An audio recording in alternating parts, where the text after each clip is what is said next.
The review which you're about to see is an account of a viewing which befell a group of 3 podcasters, in particular Joe Lascola and his co-host Sean O'Rourke. It is all the more tragic that it was voluntary, but had they lived very, very long lives, they could not have expected nor would they have wished to see another direct sequel in a franchise that should have been kept at rest. For them, an idyllic look back on an iconic cannibalistic family became a nightmare. The events of that day were to lead to a discussion of one of the most bizarre sequels in the annals of horror film history. Texas Chainsaw Massacre: The Next Generation. Note, please be advised that for the most complete version of this account, a VHS thought to be lost was used. At these points, a drop in quality can be noticed. Regards, Narrator Guy.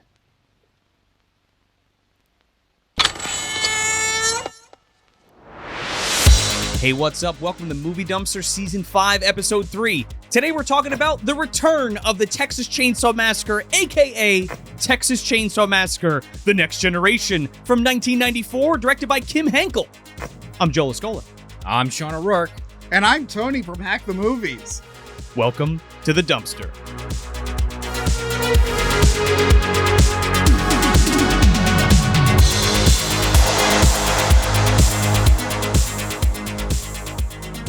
Yeah, so here we are. We're back.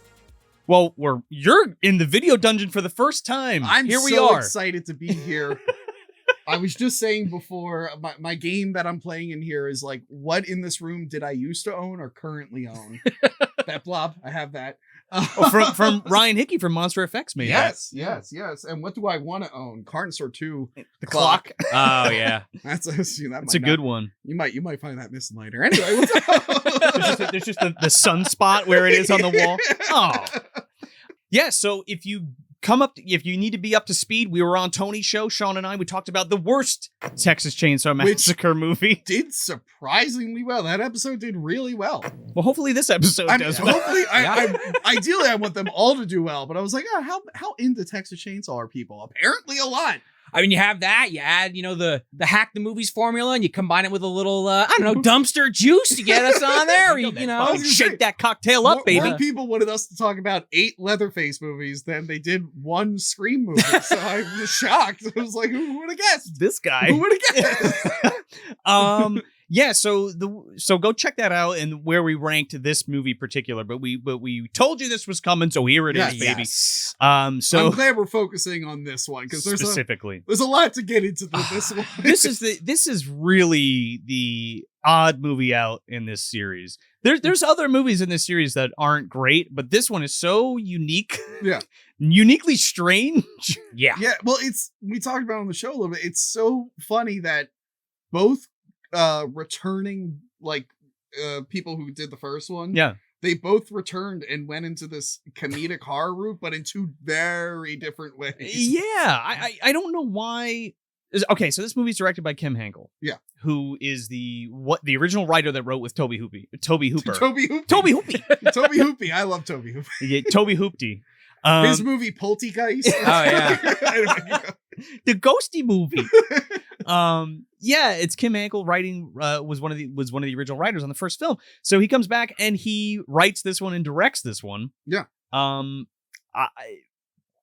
Claiming that he was like, oh yeah, we're going back to basics, baby. We're going back to that first movie, and we're gonna make this the definitive sequel to Texas Chainsaw Massacre. It's really not. I mean, it's just another Texas Chainsaw Massacre. Another one. Because it's like, oh, he's got another family again, and it's maybe. Are we even sure? I feel like I'm starting to feel with these movies that Leatherface is almost like a leprechaun, where like it's not. I don't think people realize.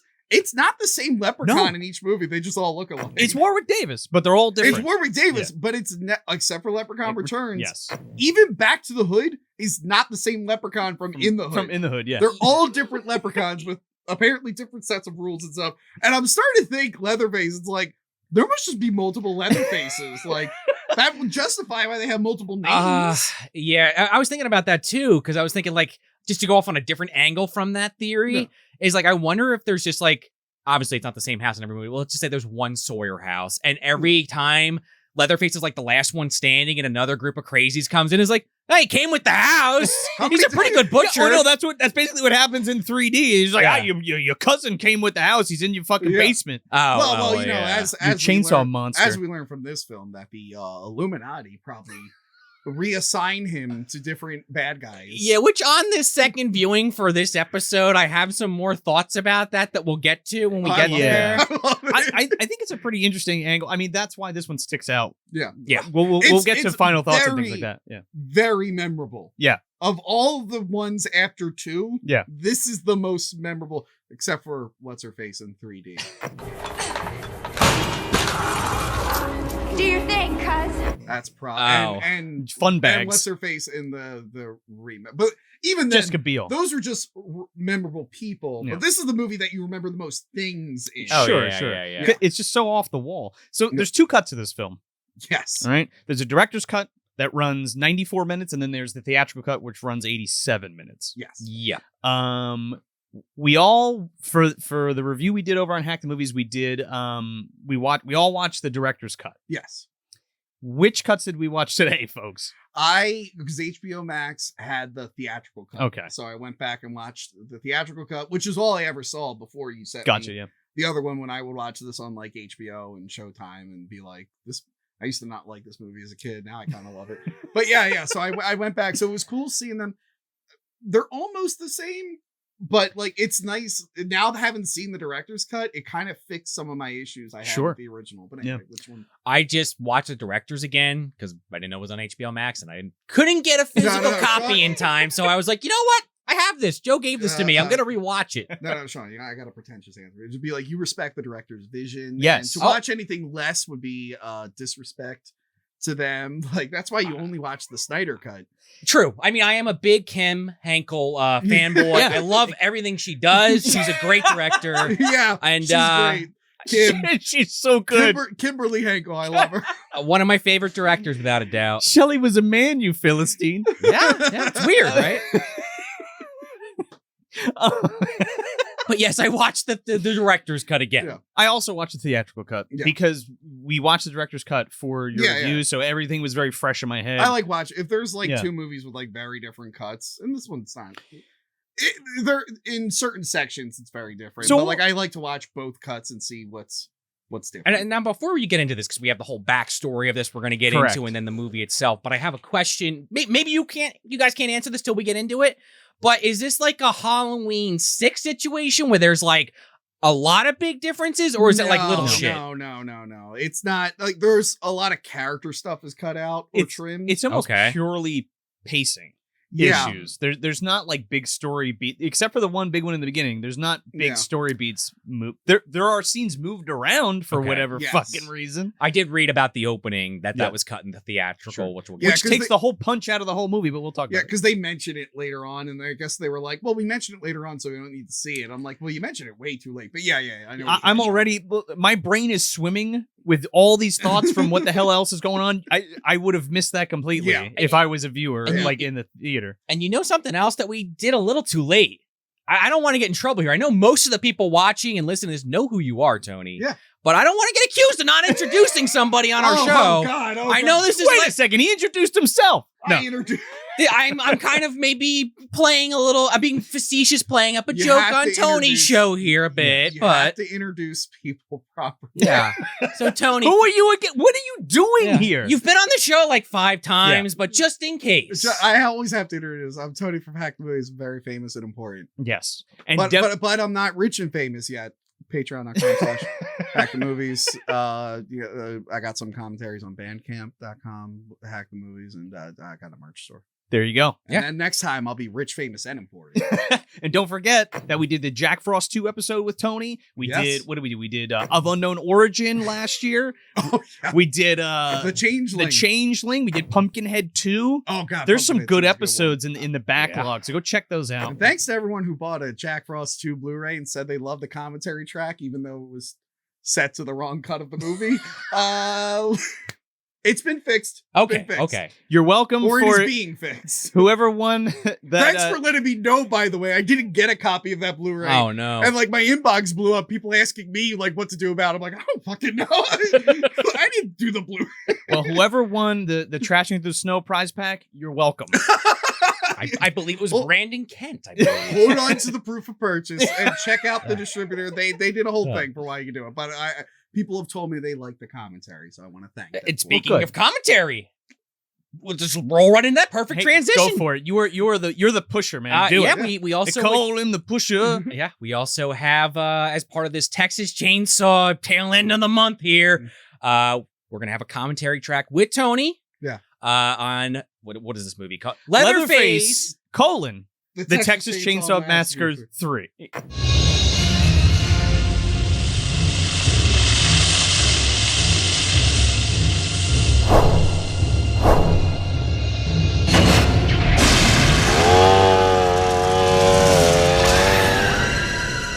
Leatherface, Texas Chainsaw Massacre 3. Which, And I hope we do. By the way, we haven't recorded it yet, so there's a chance like we stop recording this and then like a meteorite comes through the wall and it never gets made and we look like liars. The tape is gonna explode as we're doing this. Yeah. Somehow the episode still gets released. yeah. Be like, those liars. But you'll be able to get that for $5 and $10 tiers over at patreon.com/movie dumpster, and it will also be available on Tony's Patreon that he already mentioned. Yes. Or just subscribe to both. Do both. Do yourself Yeah. a solid. Be like, oh, I got $10. I'm gonna go sign up for $5 on Hack the Movies and Movie Dumpster. It's like a Big Mac. Yeah. It's about the Anyway, same now cost. Now that we've introduced and chilled, Yes.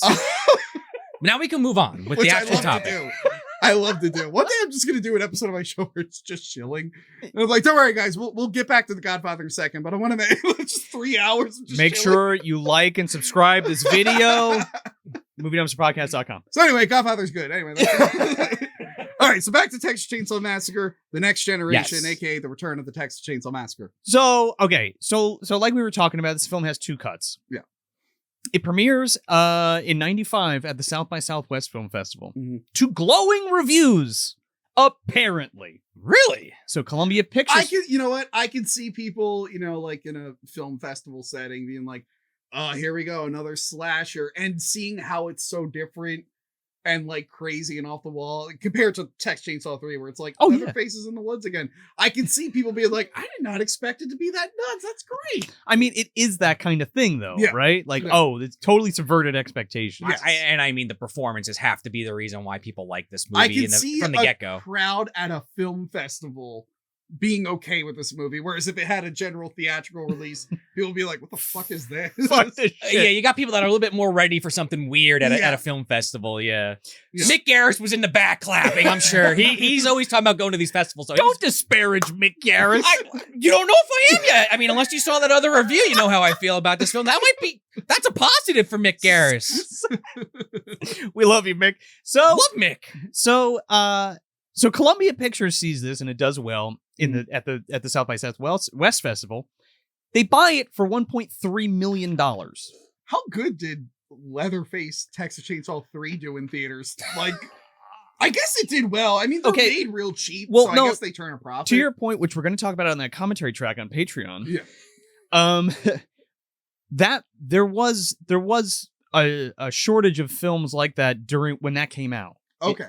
But I'm going to contend that with a few other things because there maybe weren't specifically Right. slashers coming out at the time that were great, but there was other horror that was still coming out. Yeah. So the big thing for Texas Chainsaw 3 was that it was a horror movie to go see in the movies again with like a heavy hitter, Okay. right? Because I was going to say, like, I wouldn't have spent too much on buying this. I would want to know how well that did Right. before I bought this. Well, Yeah. that's also true. But like, Yeah. when the fuck does Freddy's Dead come out? Isn't that like 92 It's around this. or yeah, it's or around- 90 I think it's somewhere? around this time. Yeah. Yeah. Maybe I'm Freddy's getting. Dead's fun. Uh, Says you. Freddy's Dead. Yeah. Well, that's another- You're the meta man. Except Ghostbusters. I try Afterlife. not to be. I try not to be the meta man. It just happens. Like I don't know why. I think Freddy's Dead may be on the docket. No promises, but it's come up a couple times in conversations. Well, we'll definitely watch it in 3D. Oh, of course. There's no other way we can watch it. I think I have the fucking actual glasses up there.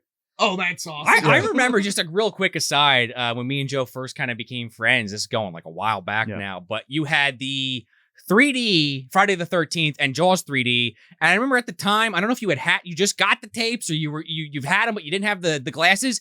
And we watched Jaws 3D, I think, specifically, because you were like, oh, I got these fucking 3D glasses. I can finally watch it the way that I'm supposed to. And it was like, all right, movie's it's still Jaws 3, which I will still argue that is better than 2 and 4. However, it's still Jaws 3, but just the novelty of that, I don't know, it's even in 2022, it's still really cool. Well, to your point, the novelty, I had gotten those from Chiller, I think, and maybe. It was like, holy shit, there was a bootleg of the 3D versions of them, so that was fun. By the way, ranking Jaws sequels is like it's like the tagline for Alien vs. Predator. Whoever wins, we lose. Yeah. I don't know. I'm a big fan of 3 and 4. 3 will definitely be the most entertaining out of that bunch. For sure. Anyway. I will say 4, there's a lot of material. Michael Caine drives a fucking helicopter and fights a shark. You got to look up the novelization of that movie. C.B. Smith. Yeah. Now it's a done deal. There's voodoo and shit. Anyway, Oh my God, sign me up. Is that how he knows the fucking the Brody family? I've never read it myself, but that's what I've been told. Oh man. So anyway, Texas Chainsaw. Texas Chainsaw. Excuse me. Not just Texas Chainsaw Massacre: The Next Generation. We don't have time for that.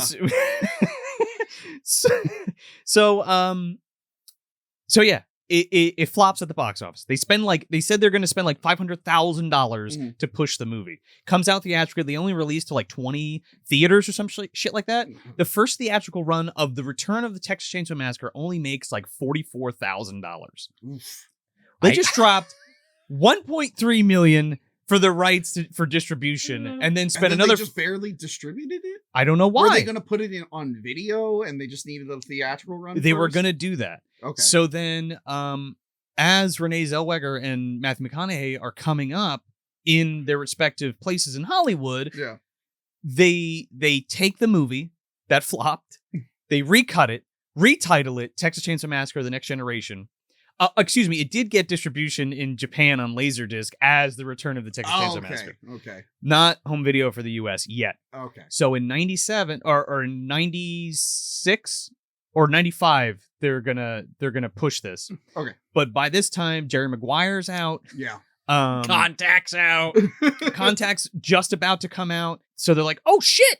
Let's pick up this piece of shit that failed. This happens all the time. And they recut it. Yeah. Stupid cuts for whatever reason, retitled it, and they go to release it in theaters, and they contact Renee Zellweger and Matthew McConaughey's agents, and they're like, no, you're not putting our fucking names, our actors, our clients' names on this shit. Yeah, they're like doing like A-list material. They don't want people to know they're in Texas Chainsaw Massacre 4. I mean, they are the top 2 actors in this film, so it does make kind of sense. But yeah, like this happens all the time, and I brought in some examples, but most recently Brie Larson. She was in a movie called, was it Bismati Blues? Did I talk about this on the episode? I think I might have talked about this on the episode. I don't remember. But it's a movie they shot in like 2013 or something. And it's about like she goes to India to help all these Indians with a problem that they have. And it kind of falls into the white savior trope, if you care about that. Okay. Something where that actress today would not do it. No, yeah. So like the movie sat on a shelf, and then like she gets the Oscar, and then like right around Captain Marvel, they're like, all right, we're ready to put the movie out. And it looks terrible. It looks awful. Like that movie already had enough going against it, and then it had that. Yeah. This is Columbia, by the way. Yes. And what are they doing? They're chasing a buck in the 90s. You know my favorite example of this. It's not a movie, but who's Kate from Lost? The Wasp. Oh yeah, Evangeline yeah. Lilly. You'd know. Evangeline Lilly. Do you know what I'm talking about? Yeah, the chick from the Hobbit sequel. Do you know what I'm about to bring up? I don't. I just remember that she was not a great actress on Lost, and somehow she keeps getting roles in feature pictures. So there was those those sex hotlines. Oh, you are fucking kidding me. She's in an ad for that? She's in an advert that they ran, I want to say until 2012, 2013, like way after Lost. They would run it late at night because she was in one when she was young. And then as she got popular, they're like, well, we got permission. We're allowed to do this. So realistically, you would watch an episode of Lost, and then at 3 a.m, if you're still watching TV, you could see the girl from Lost being like, I'm on live chat. Call me now. Like, that's the lady from the show. Somebody's watching that for reasons. The escaped criminal who murdered her father in a fiery explosion. Spoilers. I want Ant-Man 3 to be like Paul Rudd from this movie, Evangeline Lilly from The Hobbit, Lost, and those commercials. Paul Rudd from Halloween 6. From Halloween 6. And Clueless. So it's a big fucking fiasco. Mm-hmm. But they end up releasing the movie again, a home video and another short theatrical run with like no promotion, and they're not allowed to use either of their names in it. No. So like, could you imagine going to the theater and be like, oh, that's that fucking guy. Oh, that's that chick from Empire Records. And it's not supposed to be a surprise like Gary Oldman in Hannibal where he went uncredited. It's like, oh, they're not even hiding. Somebody goes uncredited in Robin Williams was in a movie that, what was it, Shakes the Clown or something? Oh yeah. Go back episode. Jesus. It's in the early season 3. Put it that way. Is it early season 3 or 2? It's definitely 3. I don't know, but he's uncredited in that movie. He's wearing makeup. He's a mime. He's a mime. Yeah. You gotta climb that giant dick, guys, like Mime Jerry. Dude, it's hilarious. Yeah, but I'm just saying, like, but that's not this case. You turn it on, you're like, that's a Jerry Maguire girl. What's she doing in this? You're right. And you get, we'll get to McConaughey. Yeah, cameo. That's a cameo, exactly. Whereas this is the lead 2 roles in the film. Oh, big time. He's the main villain. Yeah. Even besides Leatherface. Yeah. Vilmer. And they didn't mention any of the advertising, or? I'm sure they showed it, but they probably couldn't say it by name. I don't know if they were legally allowed to do it. Anyway, it opens up for its second theatrical run in what, 97, I think? Yeah, it was 97, yeah. And it only makes like $53,000. So like the collective two theatrical runs of this film, the collective profit was $186,000. It's probably honestly made more money now just from us and other reviewers covering it over the years. The cult status alone in this movie, you know what I mean? That's why we're doing it now. I will say they played it on like HBO and Cinemax, like all early in the morning or late at night, all the time. And we talked about it in the review we did with you, but like I remember seeing this on the shelf, and being like, "What is this?" Because this poster's awesome, but in the video store that I went to, they had it flipped around like this a lot of the time. I remember. Do you remember when it was flipped? I remember this box, And I guess because they thought it was the front too, because it's like the way that it's laid out on the back. And I'd be like, this used to freak me out as a kid. If looks could kill, he wouldn't need a chainsaw. And then I was just like, that's a man? That's Leatherface? I was like, I didn't even know who Leatherface was at this point. I had seen 2 for sure. At this point, I'd seen none of this. Was actually probably the first one I saw because it was on HBO. Yeah. And I probably didn't even realize Texas Chainsaw was a thing. Was a thing? Yeah. My mother notoriously is into horror movies, and that's like where that's where I get all this my shit family. From. I guess they just weren't big Texas Chainsaw. And then like could be before the remake came out. Did they see Leatherface the Texas Chainsaw Massacre 3? I remember like a year before the remake came out, I ended up watching like the first 2 and liking them. Yeah, my dad was always big on Texas Chainsaw. He had the fucking poster, like the original with Leatherface on the front with the girl on the meat hook. Oh yeah. But my mom just helicopter parent kind of shit, just didn't let me watch any of that stuff. For years, he'd try to get me to watch this stuff. He wasn't allowed. And then, as I got into like middle school, then it was like, all right, maybe you can watch Texas Chainsaw. You gotta leave all the lights on, but you can watch it. You can watch Jaws. Did you have nightmares as a kid? Is that why they didn't let you watch it?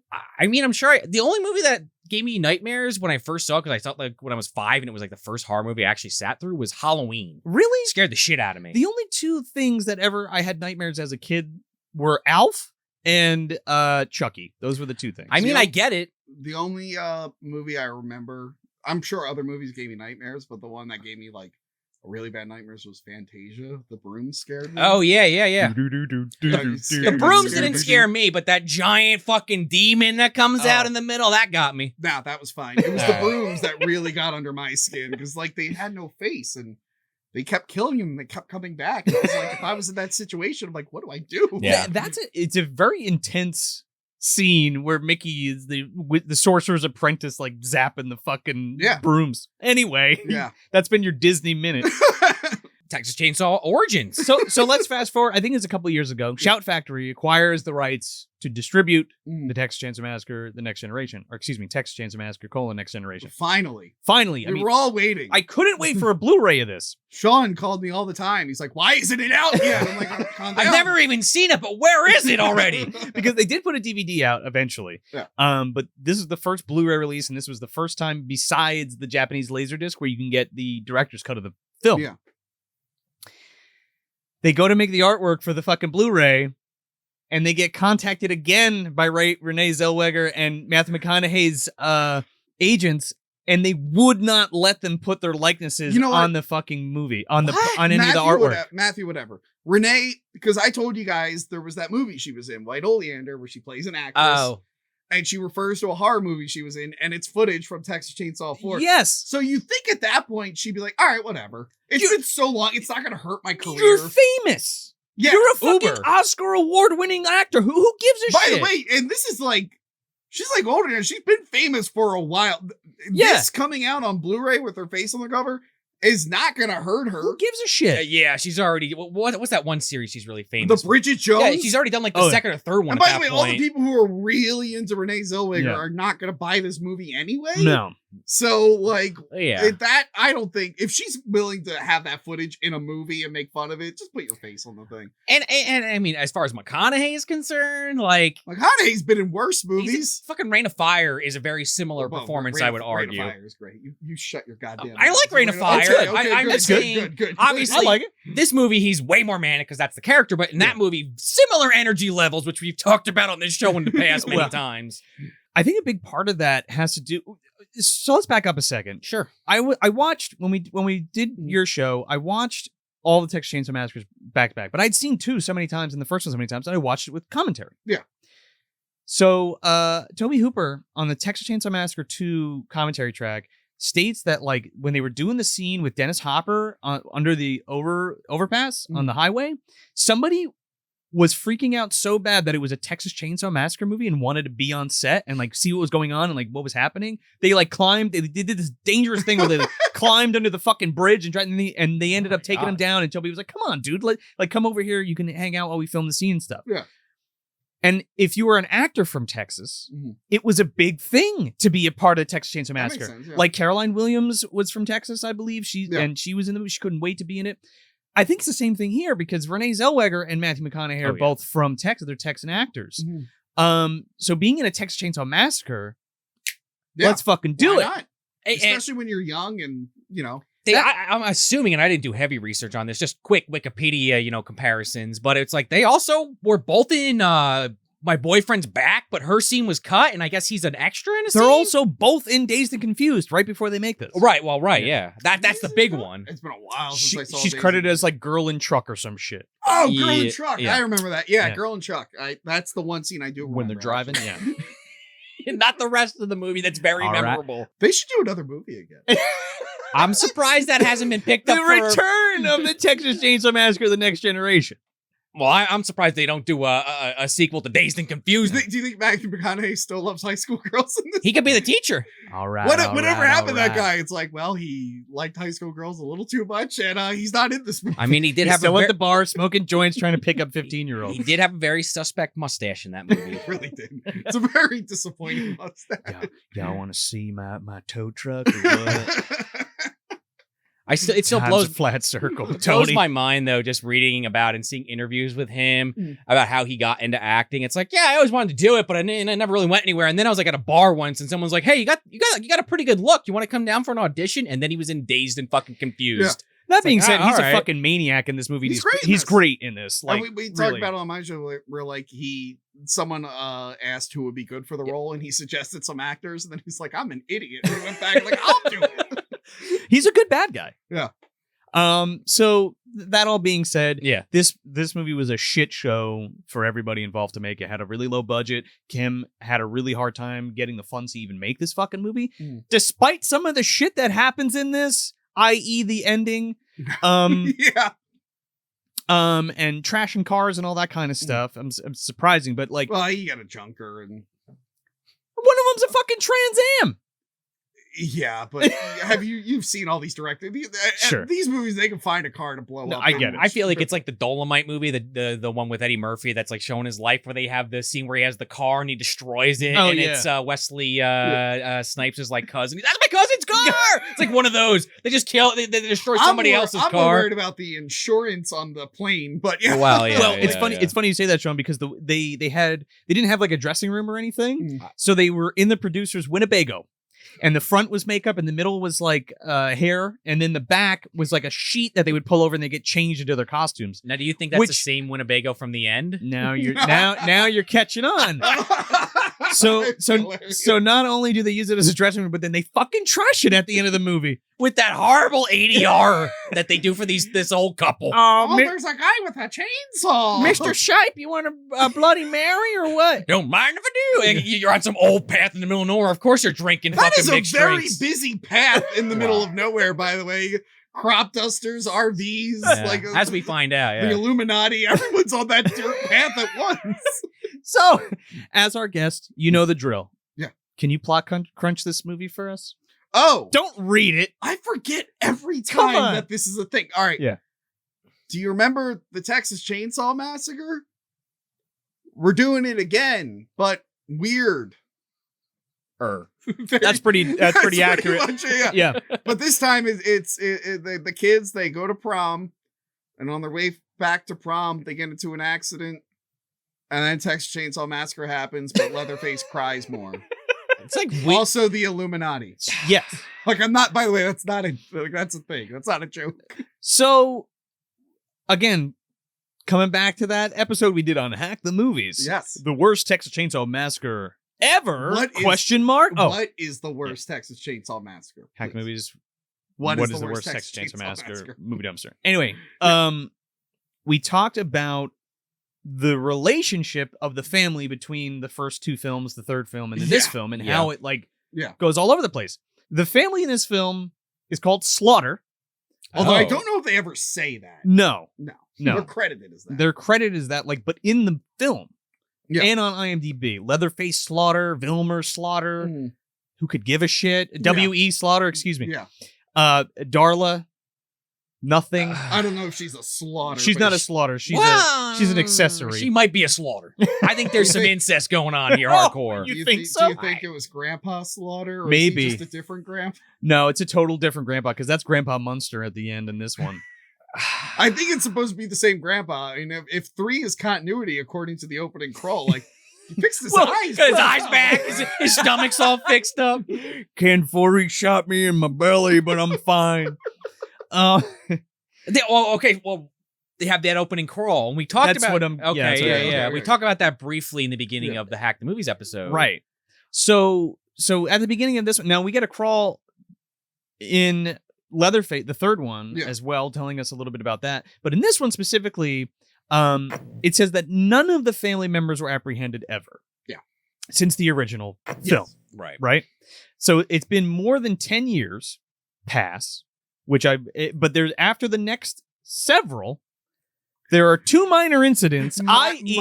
minor yet related incidents.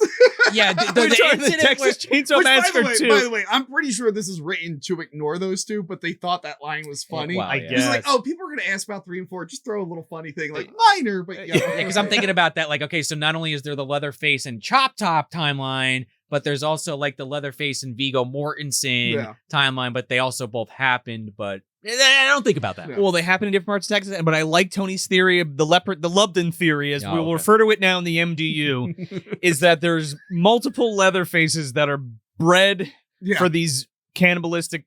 Families. Oh my Yes, God. they're grown in a jar, much like Snoke. They all come ready-made with their deformed faces, much like Snoke. Much like Anthony Jr. Yeah, and the yeah. Kindred. Which I Yeah, still need to watch. it's on that. It's finally the Blu-rays. Again, we do this on the show. We're half joking, half not. But now, Tammy and the T-Rex, That was a the good one. Kindred. I don't know, Joe. I think we got to take credit for that. Mostly you, but Well, we got to take credit. I was glad to finally get Tammy and the T-Rex Oh, yeah. on video. But- You know, a friend of mine said he'd get it to me like 10 years before, but I finally got it. That same friend bought the 4K restoration gore cut. Yeah. And gave it to him for Christmas. And I didn't have a 4K Blu-ray player. I had to go buy a 4K Blu-ray player. You're welcome. How inconsiderate. I know it came with the regular Blu-ray. I'm But like, that just wasn't good enough. I had my girlfriend at the time was like, why are you getting that? I'm like, I'm not going to watch this in regular 1080. Oh, You know, excuse me. If I'm going big, I'm going. Yeah, that was back when we were doing like Home Video Express, like when I first met you. Yeah, anyway, like, I'll get it to you. I'm like, cool. Tony has the movie. He's just going to blame me for buying his 4K television now. No, I have the television. I just didn't have the Blu-ray. The Blu-ray player. I said, I'll hold off. I won't get any 4K Blu-rays. And they're like, here you go, Tony. I'm like, all right. Well, It had the fucking regular Blu-ray in it. Sorry, we'll get back to the movie second. And then I fucked up and I bought a 4K upscaler. Oh, that doesn't play 4K Blu-rays. It just upscales your regular Blu-rays. so you to can 4K. watch it on a 4K TV? Yes. So then I had to return that and then buy an actual one. I was wondering why the first one was cheaper. And it was a big headache, but Tammy the T-Rex is great. Oh, 100%. I have a review of it on Patreon, and I interviewed Terry Kaiser. There you go. There we go. So Terry Kaiser. It all worked out Terry for Tony Kaiser's- in the end. Terry Kaiser's a very nice man. Yes. We got to meet him. He signed my tape, and he loved my Weekend at Bernie's cosplay Yes. for Halloween that I did. My favorite thing about him was he had a paper with the characters he played name on it because he kept forgetting all his character He names. So it's funny you mentioned that. It's right over here. Where is it? It's over there somewhere. Anyway, he wrote Dr. Cruz on it, like from part 8 or 7. Excuse me. Yeah, part 7. Oh, yeah. And it's like, no, you're Dr. Walkenstein. And anyway, it's fine. Love you, Terry. That's why he had Yeah. Anyway. So we go into this opening scene, which we kind of hinted at, but it's cut in the theatrical where we get this lipstick putting on scene with Renee Zellweger. Well, no, the lipstick is there. So she's getting ready for prom. Right. But when she's like, Ma, can you come here for a second? There's a whole scene cut out with her fucking scumbag stepfather. Oh, so that part's cut. Yeah. Okay, Yes. okay. And you can tell in the version you watch when it cuts to like VHS quality. Oh, yeah. video. I don't know. Maybe it's just I have really good eyes, so I can't blame it on that. Maybe I just got to turn the fucking light up on my computer, You but I couldn't could tell? not tell at Really? all. Tell when it cuts to VHS. I could not know. tell. It cuts between shots. The only time I could tell. I'm going to put it in now. Oh, And yeah. he doesn't need a 4K Blu-ray player. He needs No. the You upscaler. can get him a VHS tape. And there's It'll a be, scene like, crystal later. clear. There's a scene later when Matthew McConaughey's screaming on the porch that I was like, all right, that looks like VHS Yeah. quality. But Yeah. the rest, I was like, I don't know. No, because that's in it too. Well, then I don't know what I'm talking about. No, there's parts where like it gets muddy real quick. Yeah. Oh. So yeah, the dad is being like scummy to her and everything. It's insinuated here that he's like, he's all fucking gross to like the mother and shit, and then it's insinuated that he's like trying to fuck Renee Zellweger or is fucking her. Well, he's like, oh, you're not going to say anything because who's going to believe you? As he's like up on her fucking, like right up to her nose. He Yeah. might as well be kissing her. Now, this scene is imperative for the rest of this film to work for me personally. Yeah. It definitely, things that happen later, you kind of buy into it more because you see what she's been dealing with at home. It Because you just got to see the character finally snap and get tired of people's shit. it's this thing. It's called character development. You fucking need it in your movie, or else who could give a shit? Nah. Just throw some blood and gore. Oh Throw yeah, some- boobs, blood. Throw some boobs in Yeah, there. you're you good. got a movie. No problem. Just like the first Texas Chainsaw. Wait, no, Exactly. there were no You know, boobs. I've said on the show. There were No no boobs in that one. That was the best one. Wait, Fuck. there's no gore in that movie either. Oh, yeah, no. Oh, the first one obviously sucks. Anyway. Yeah, it's really terrible. It's not a psychological movie either That's at a all. joke. The first one doesn't suck. It's That's the a best joke. one. But you're right. The character needs this for Big us time. to care about her later. And like I said, later on, the girl mentions it. She's like, yeah, her mom dates guys that are mean to her. It's like, well, I'm learning that way too late. Not only that, but it's such in passing. Like Yeah. it's very much. I think she says even something like, "Yeah, her mom bops around to different guys, and that's why she's like that." Question mark. It's not like, oh, she's sexually abused Yeah. by her fucking stepdad. Yeah. And the change I don't like from this one, in the theatrical cut, it's like, mom, help me with my dress, and it cuts to them like getting pictures for the prom. But in the director's cut, they used the sound effect from the camera. The that's not in the theatrical version. I know. It's just a normal camera sound. They use the sound later for some other scenes. At the very end. I fucking hate that. But it's like, wait, that's such a cool idea, and that's literally just a sound. You could have still chopped the movie up, but you could have used that sound effect. Right. So that's a lot of the sound effects and music scores are different in this recut too. So see, I kind of am like over the light bulb thing at this point, but I mean, I guess it is iconic, so I understand why they keep going back to it. it's still fresh in 94. Nah, I guess so. Yeah, I guess in my opinion, when you watch 8 in a row, maybe that's part of my issue. By the time you get to the fucking second remake or the third remake, Yeah. I'm over it. Maybe that's what it is. I'm getting jaded because I fucking marathon these things. So that scene's completely missing. So then we just go to the prom and we're introduced to this girl, Heather. By the way, great low budget filmmaking here. We never see the actual prom, but we see like the door with the window. Yeah. And you can tell that Streamers. there's a wall with streamers and lights and a couple extras. And I'm like, that's a good way to mimic that, because we don't need to see. We know a prom is happening. They don't have the budget to show it. I thought that was really clever. I couldn't remember, Sean, in the director's cut, is there a girl in a red dress that's like, oh, that lady's weird? Okay, well, because there's the whole thing where she's asking the teacher, have you seen Barry, my boyfriend Barry? And she's like kind of snickering and laughing to herself. The teacher's like, I thought you broke up. And she's like, okay. This is a teacher and then her friend that's worried about this woman, like this girl's love life. Well, there's a reason why she says that, but Yeah. you're right. Her friend is there in a red dress, like making fun of the teacher. But you find out why the teacher made that joke is because literally right outside, he's making out and like feeling up this other girl. And then he tries to tell her, oh, I only kissed her once. I love when he's like, just what? I love when he's like, oh, you didn't even let me see my friend, you possessive bitch. And she's like, you were feeling her up. And he's like, so? I feel up all my friends. So, when you and I are making out in a dark alley and my wife comes up and bothers us, that's some bullshit. And that's why I don't wear shorts to work anymore. Tony just couldn't keep his hands off those pearly white boys legs. will be boys, am I right? You were wearing those hot pants, huh? Yeah, I get it. Can't help it. Yeah. They feel good.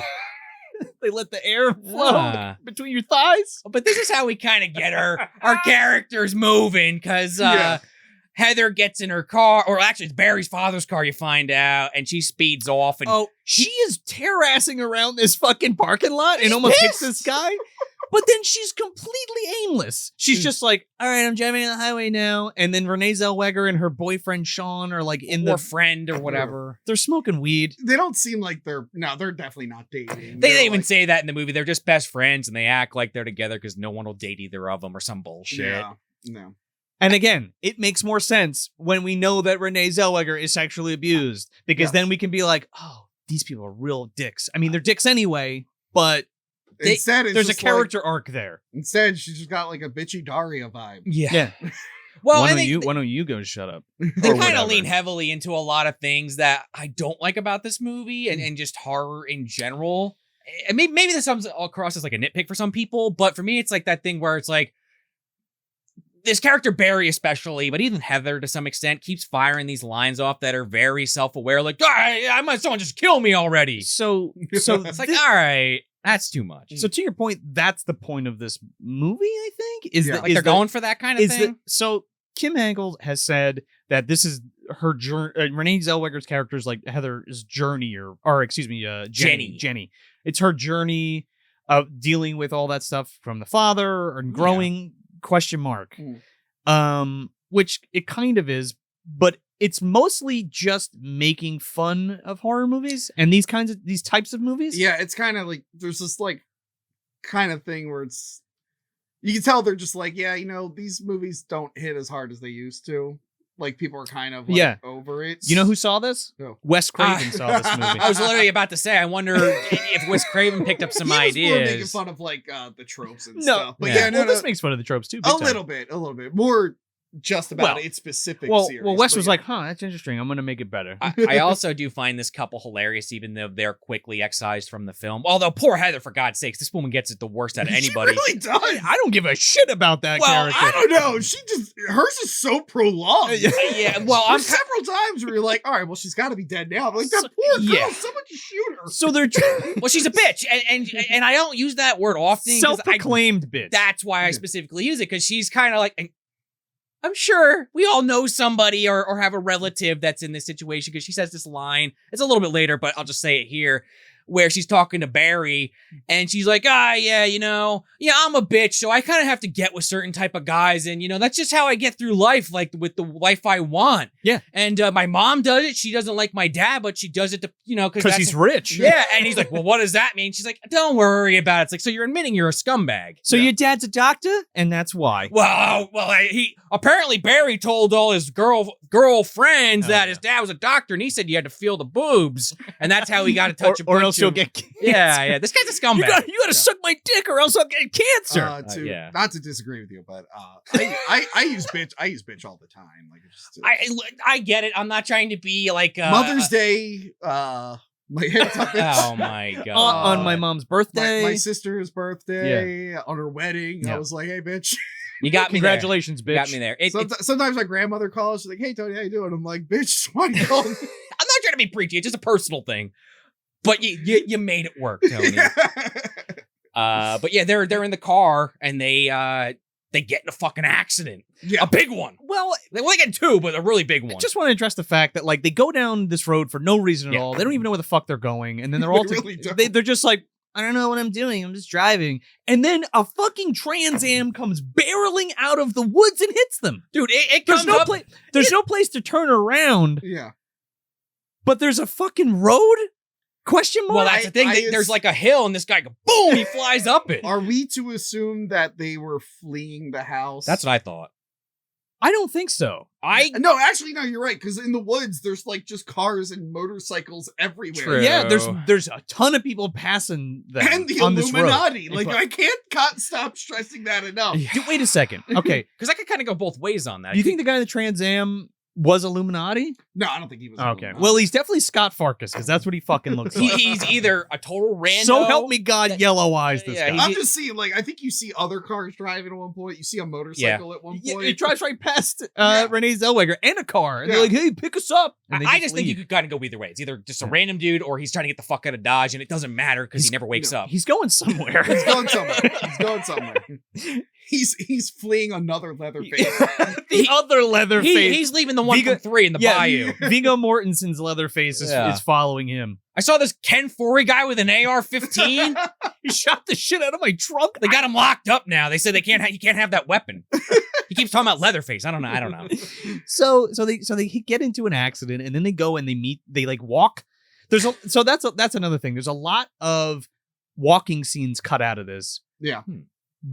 I get it, but I don't. Only because, like, it's literally like, we crashed, and then the next scene, they're at this realtor place. Okay, so we're introduced to this character Darla. Yeah.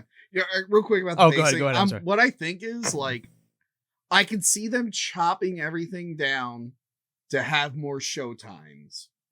But it didn't play in that many theaters anyway, so what was the point? But, like, it's only an extra 7 minutes or some shit like that, right? 7 or 8 minutes? I guess. Well, it's like every 3 seconds here, 3 seconds there. But it didn't get a wide release, so why even bother?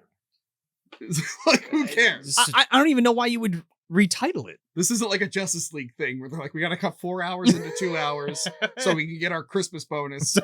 Like, it's not that. It's like, it's 7 extra minutes and it's playing in 5 theaters. You're not fucking fooling anybody. Yeah, you're not fooling anyone.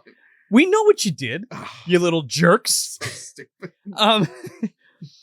I love so they go to this place, and I love this whole time this Barry guy's a real piece of shit, like we were talking about. Mm-hmm. He calls Renee Zellweger ugly.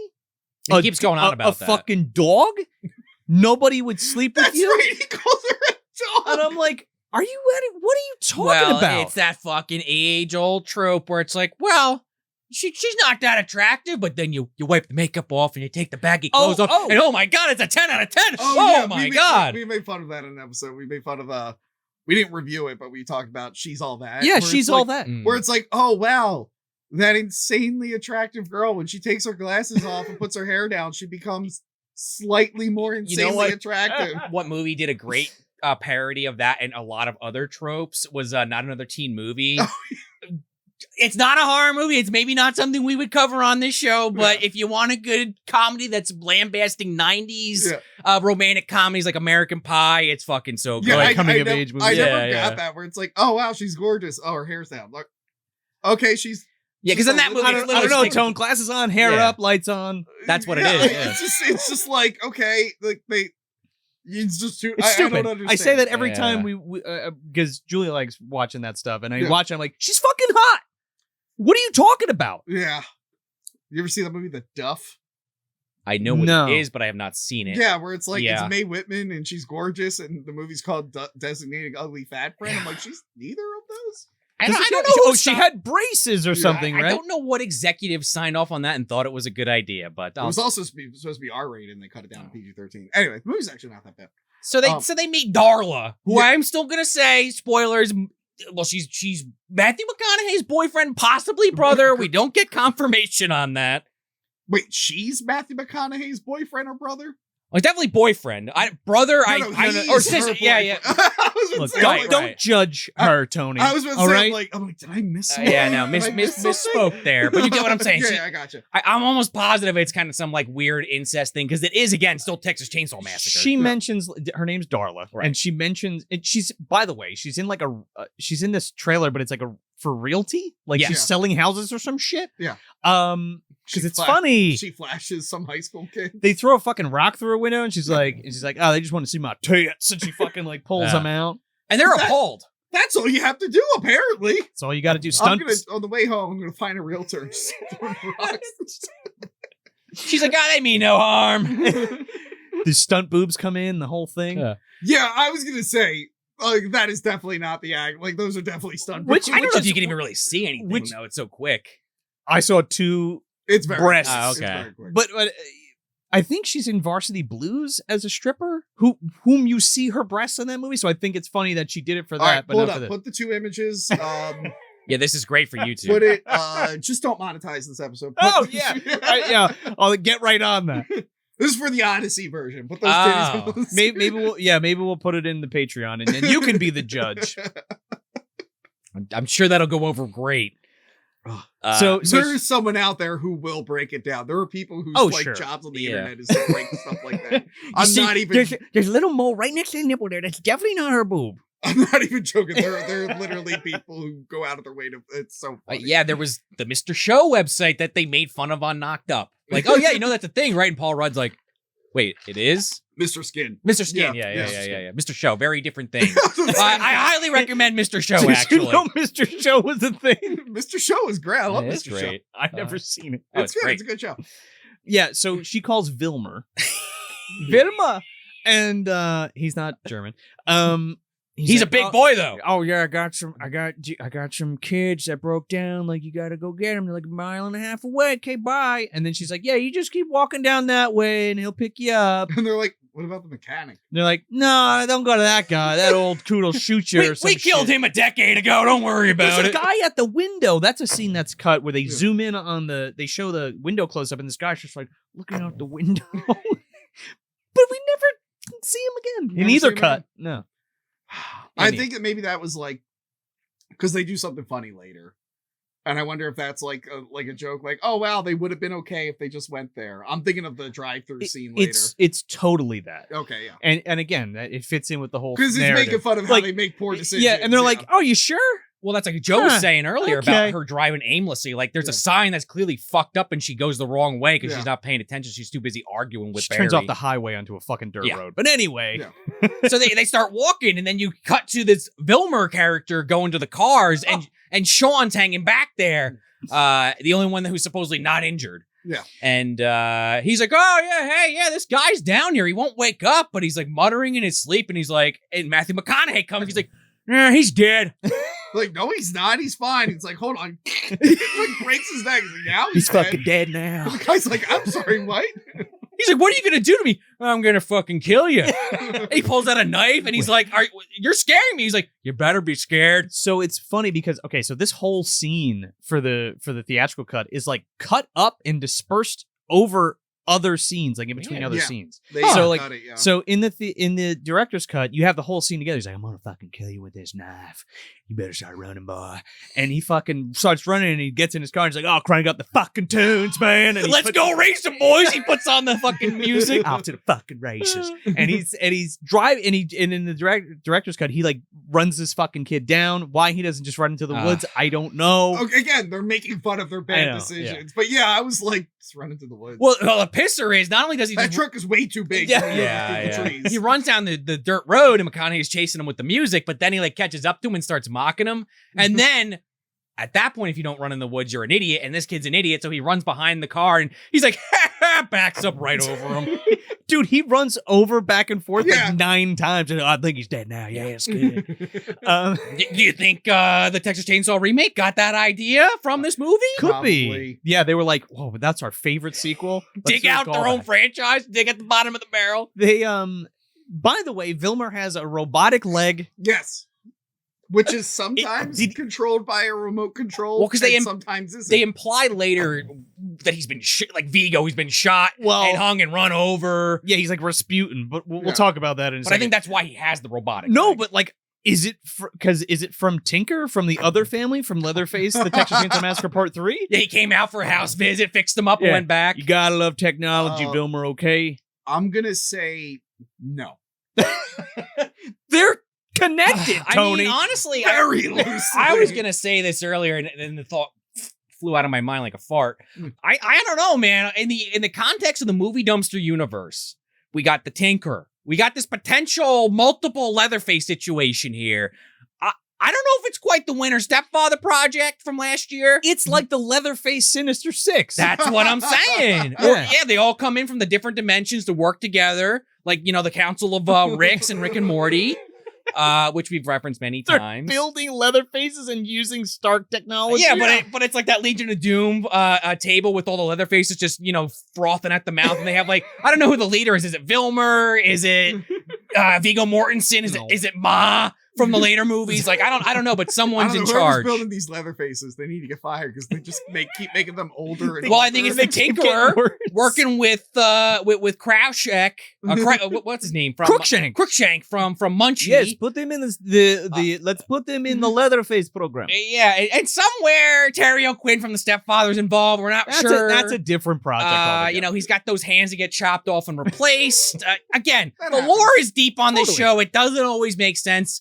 We're trying to explain this more, but I just dropped a heavy bomb, and I don't know if I have time to explain that all. We'll come back to that. We'll link you. Don't worry. The Illuminati was behind it all. There you go. Somehow the Illuminati is less confusing than whatever I just Well, said. no, that's the thing. The Illuminati is controlling both of those factions of professors.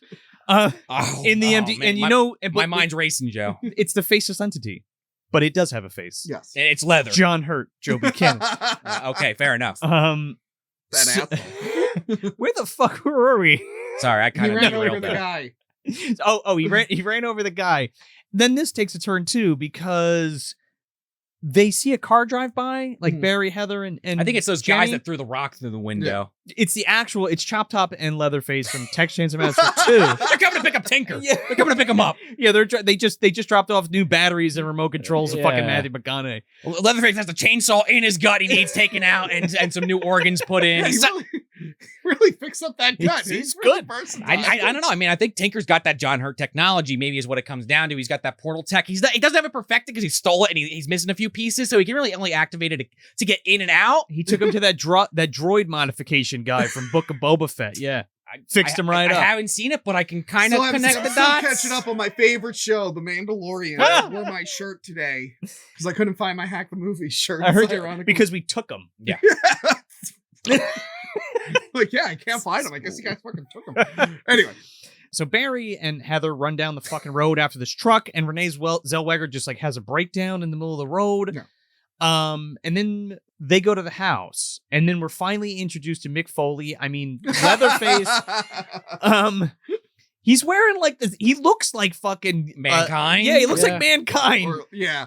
But he's wearing the classic yellow apron underneath. his underneath a outfit. jacket. Yeah. Well, did he have that camo jacket? I didn't rewatch it, and we're gonna do that commentary track. But I feel like he was also wearing that in scenes in 3. No, No way. Because I was going to try to connect it back to one, like we were talking about on Hack the Movies, where it's like Nubbins. Well, a military jacket. Well, that's what I'm saying. The only person who would be wearing that is Nubbins. So if he lifted it off Nubbins Where's the body? Took it to the Next Generation house, maybe. That's or he could have got it I think Tinker also had one of those. So maybe it's Tinker's after he got blown away. Oh, maybe. Or he just killed someone. Well, that's probably the actual reason, but we're trying to connect the dots here. It has to make sense. It's a hand-me-down. Okay. What I said made the most sense. Yeah. We have to keep it in the universe, Tone. Oh, okay. But yeah, he does have this GI jacket on. Yeah. And I love this because he's sneaking up behind Heather, who's sitting on this swing waiting. Trying to touch her hair. He's like He's sniffing her. it. He's like Joe Biden. He's getting up in there. Jesus Christ. I mean, he is. It's a 1-to-1. He does sniff people. He does. Regardless of your politics, he does sniff people. It's good. You know, when you get a weird. whiff of like a cologne that you like, and you're like, oh, but you don't ask the person what they're wearing. No, right? I don't like get up and like in their face. Excuse me. Yeah, I don't he do that. is like this, like, and the girl's just like, but then she notices him. I'm sorry. Could someone Photoshop Joe Biden's creepy face on the Leatherface? But it is Leatherface. I mean, honestly, Tony. I voted Kanye, by the way. In case anyone yells at me. Okay. I just want you all to know I voted Kanye. Anyway, All right, with the political shit. Let's talk I about. didn't want them to think I voted for the No. other. I wanted them to Let's know. get back Anyway, to keep the going. Leatherface getting the shit scared out of him by Heather screaming, and then he's screaming. Let's Yes. talk about Leatherface in this film. He is. He's intimidating, right? He's this giant, intimidating man who comes out of nowhere and hits people with sledgehammers. No, he's a joke. He's a joke in this movie. He's But I a think fucking goof in this There's movie. I think literally that was one- the point. No, yeah. right. There's one scene where he is what I would refer to like OG Leatherface when he's chasing Renee Zellweger through the woods, because you kind of get that in every movie. Yeah. That's like the only scene he's kind of intimidating. The rest, it's like they hit him with a cattle prod. They're making fun of him the whole movie. Yeah. He's played by Robert Jacks, who's a country singer who actually does some of the tracks for the movie, the soundtrack for the movie. Who did a track with Debbie Harry ? And fucking like they released a single of it for this film when they were gonna push it, but That's we all pretty awesome. we all know Okay. how that went. You think Debbie Harry was like, oh yeah, that song I did for that Texas Chainsaw Massacre movie. But funny thing, now that we bring up Leatherface, how many people were massacred with a chainsaw in this movie? Guys? Exactly 0. Nobody. There is no chainsaw massacring in this movie. Chainsaw No. chasing. The A lot of chainsaw chasing. The Texas chainsaw chasing. Yes. The Next That Generation. features a chainsaw.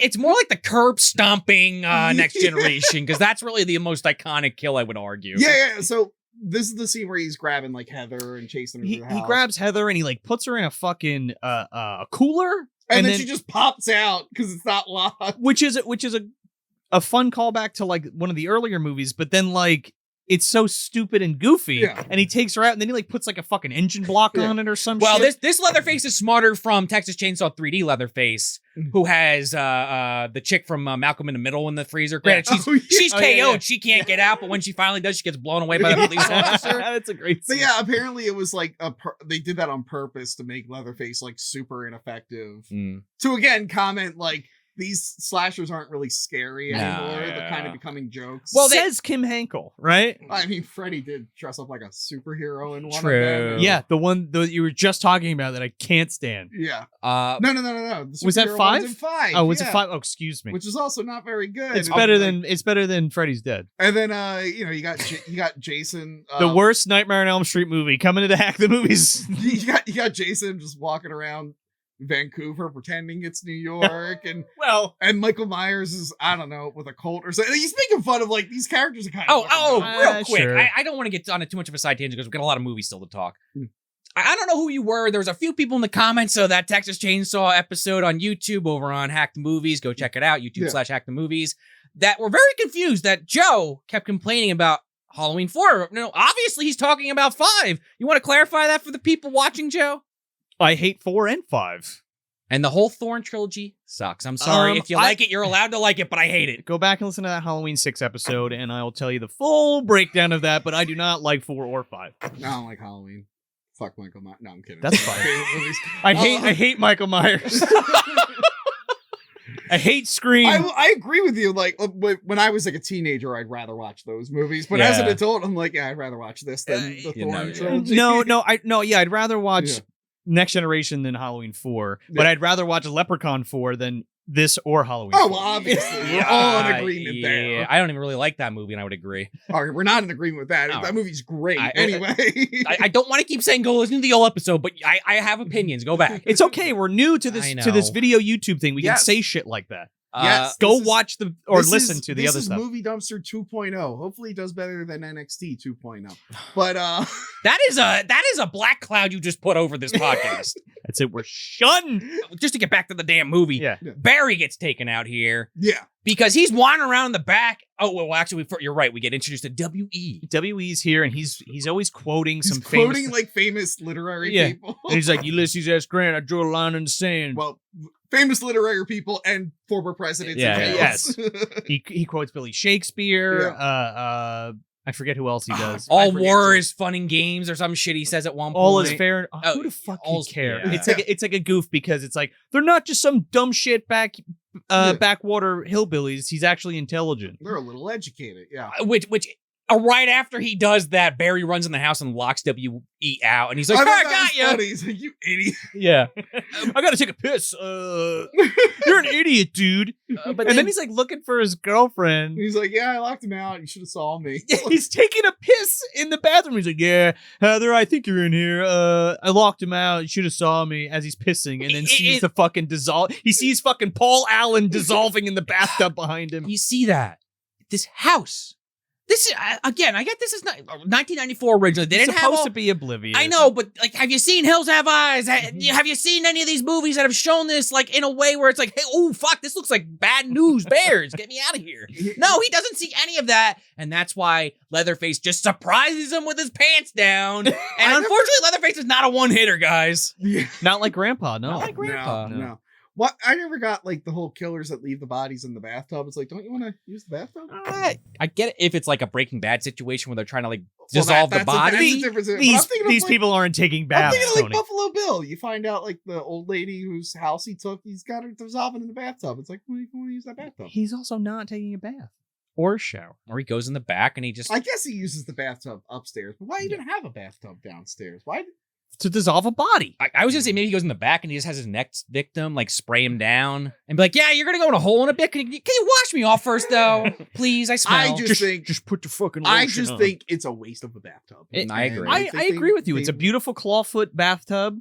Yeah. Yeah. and you know In what an else? old colonial house. They Yes. could have fixed it up nice. They could have fixed it up real nice. You know But what? instead There's they- a fucking they put pile dead of body shit in the there. bed in the You know bathtub. what else is also a real shame that got ruined? What? Barry's tuxedo. They dig it. He's never gonna get, I mean, he's dead, but his parents are never gonna get the money back on that. His dad's gonna be really pissed the car's wrecked and gone Do you think forever. the tuxedo people in that situation are like, hey, I know your kid died, but like we're gonna need that rental time is up. Yeah, and we're gonna have to charge you for the dry clean Yeah. at the funeral. They're like, we're gonna have to charge you for the like, It's- get out of They here. write the It's check and gonna- hand it to him as it's getting lowered into the hole. It's gonna be like $2,500 on top of the funeral fees. Yeah. Sorry for doing this. It's on the funeral. It's the only receipt. way we knew where you would be. Like we tried to call you. It's tax deductible. You're a doctor, right? So let me ask you a question. In the theatrical cut, I couldn't remember about the director's cut. The theatrical, it's just like Renee has some meandering, and then she meets Vilmer again.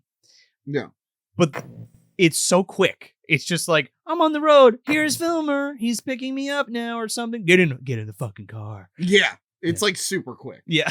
Yeah, and I feel like I'd have to watch them back to back, but I feel like him showing them the bodies in the back happens a lot quicker. Oh, big time. Right, because yeah, he does pick her up, and she's like, "Are you the guy?" Like, because she ends up going back to where the cars Who? were, and they're no longer there, and she's like confused. And that you're right. Then he's like, "Get in the car," and then he's just like, you can't trust anybody. You can't trust anybody hitchhiking these days." And he starts like saying all this cryptic shit, like, Yeah. "Yeah, I read about this old guy who got picked up, and then he got both his arms cut off," and he's like, "Just no originality to it. I don't see how I would have done it." He's like, "You want to see something really scary?" And he puts on fucking Credence, and then he makes her look out the back, and he's like, "There ain't no fucking Sunday morning cartoons. Yeah. Say that shit's real." Really smashing her head into the fucking back Oh windshield. my god.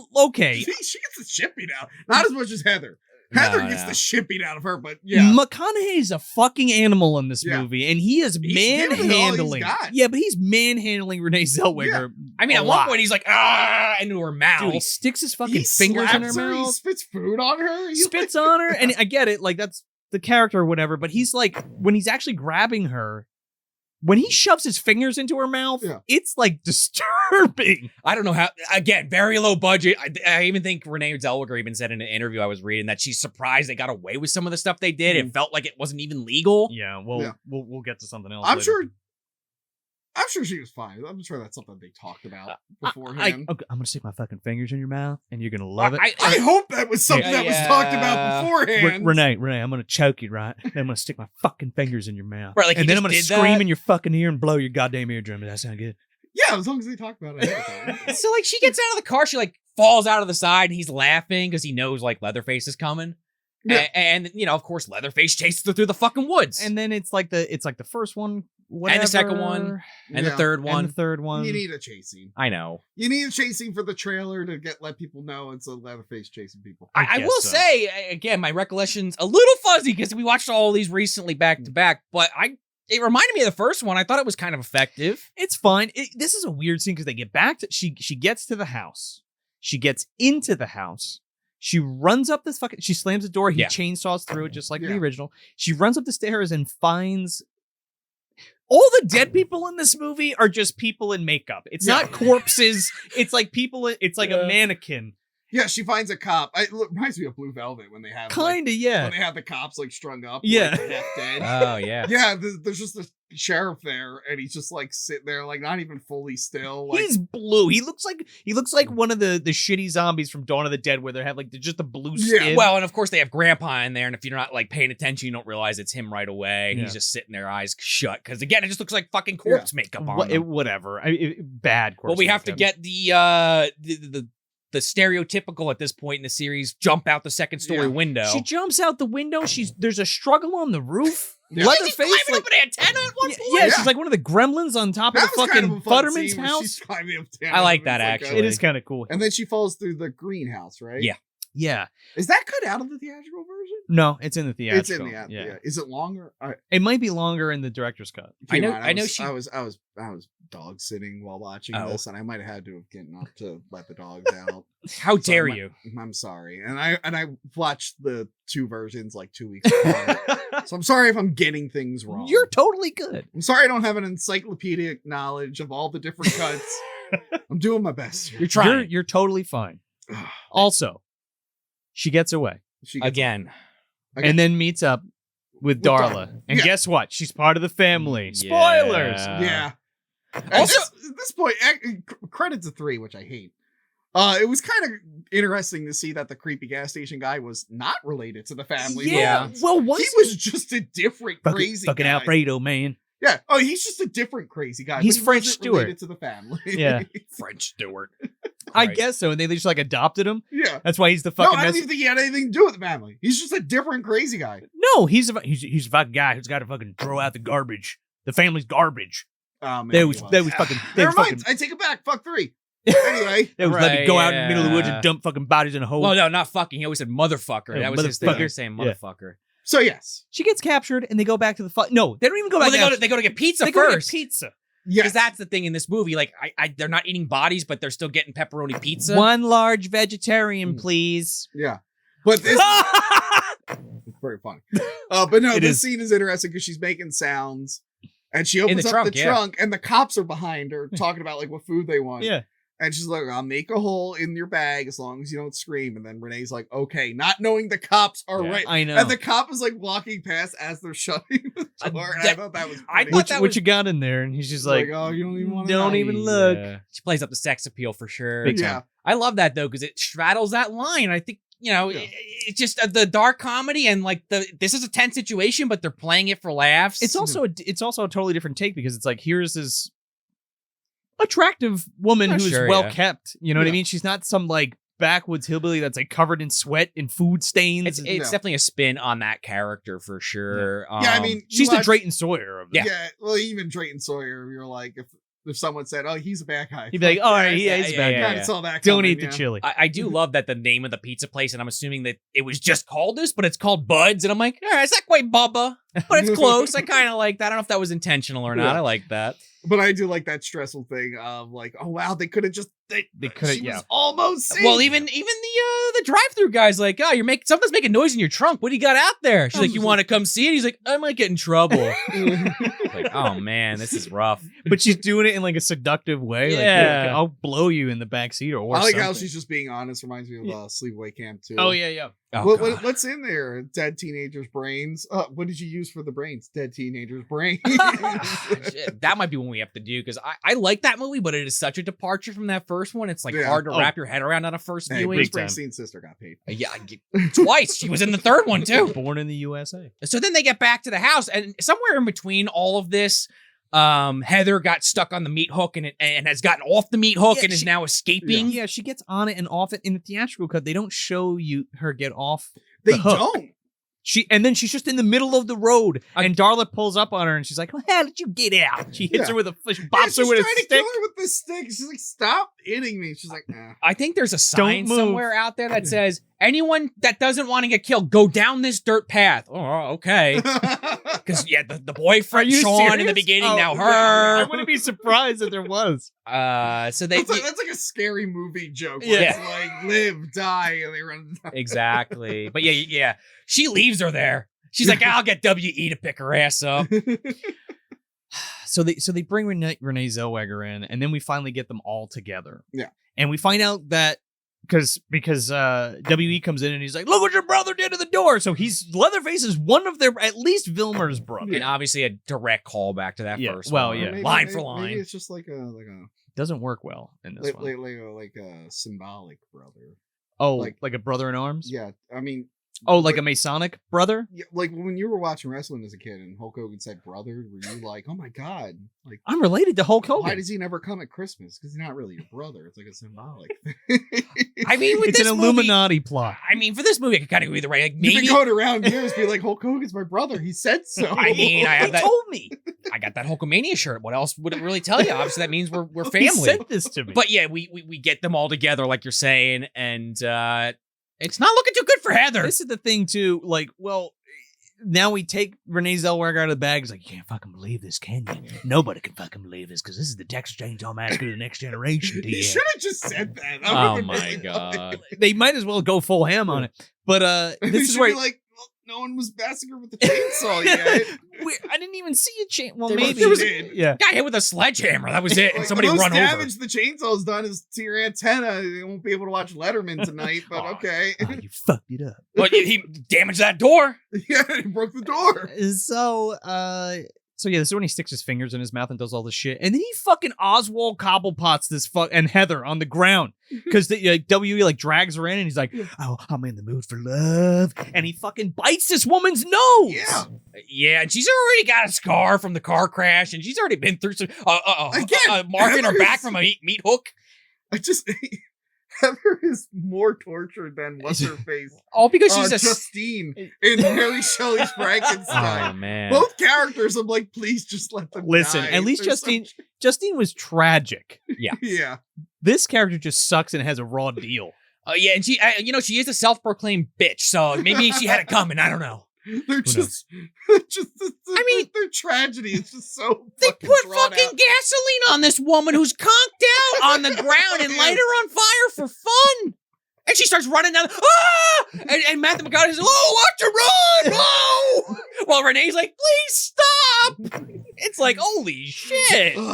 Cut to her and Darla having some girl talk. Well, this is where we get this Illuminati drop. Now, we failed to mention Yes. before that it says Illuminati wrecking on the truck, Matthew McConaughey's truck. Oh, it does. It does, especially missed that. especially in the director's cut. It's like Illuminati. Okay, so here's my wrecking. thought then. If he's not directly related, like just to finally put a pin on that thought, maybe he's the one person that was like, "Hey, you're crazy. We want you in charge, and you're with these people now." Well, He does say, he's like, don't you think this house is wired? The FBI is already It's like listening. they're fucking everywhere, man. They're in your head. They're in the gremlins. They got little gremlins for your well, watch. that's what they're playing up. People that are paranoid that live out in the Right, middle of right. nowhere. But yeah, you can tell, like, what we're meant to believe from Renee's point of view is that, like, Darla's been manipulated by Wilmer to believe this nonsense. Yeah, and she says some shit like, oh, who do you think killed Kennedy? And like they've been doing this stuff for like maybe 2,000 years. Well, because she's Crazy. I think he's an alien. Yeah, because Renee Zellweger's like, why does he do what he does? And she's like, he's just, he gets paid to do this. This is his job. And you're like, this is his.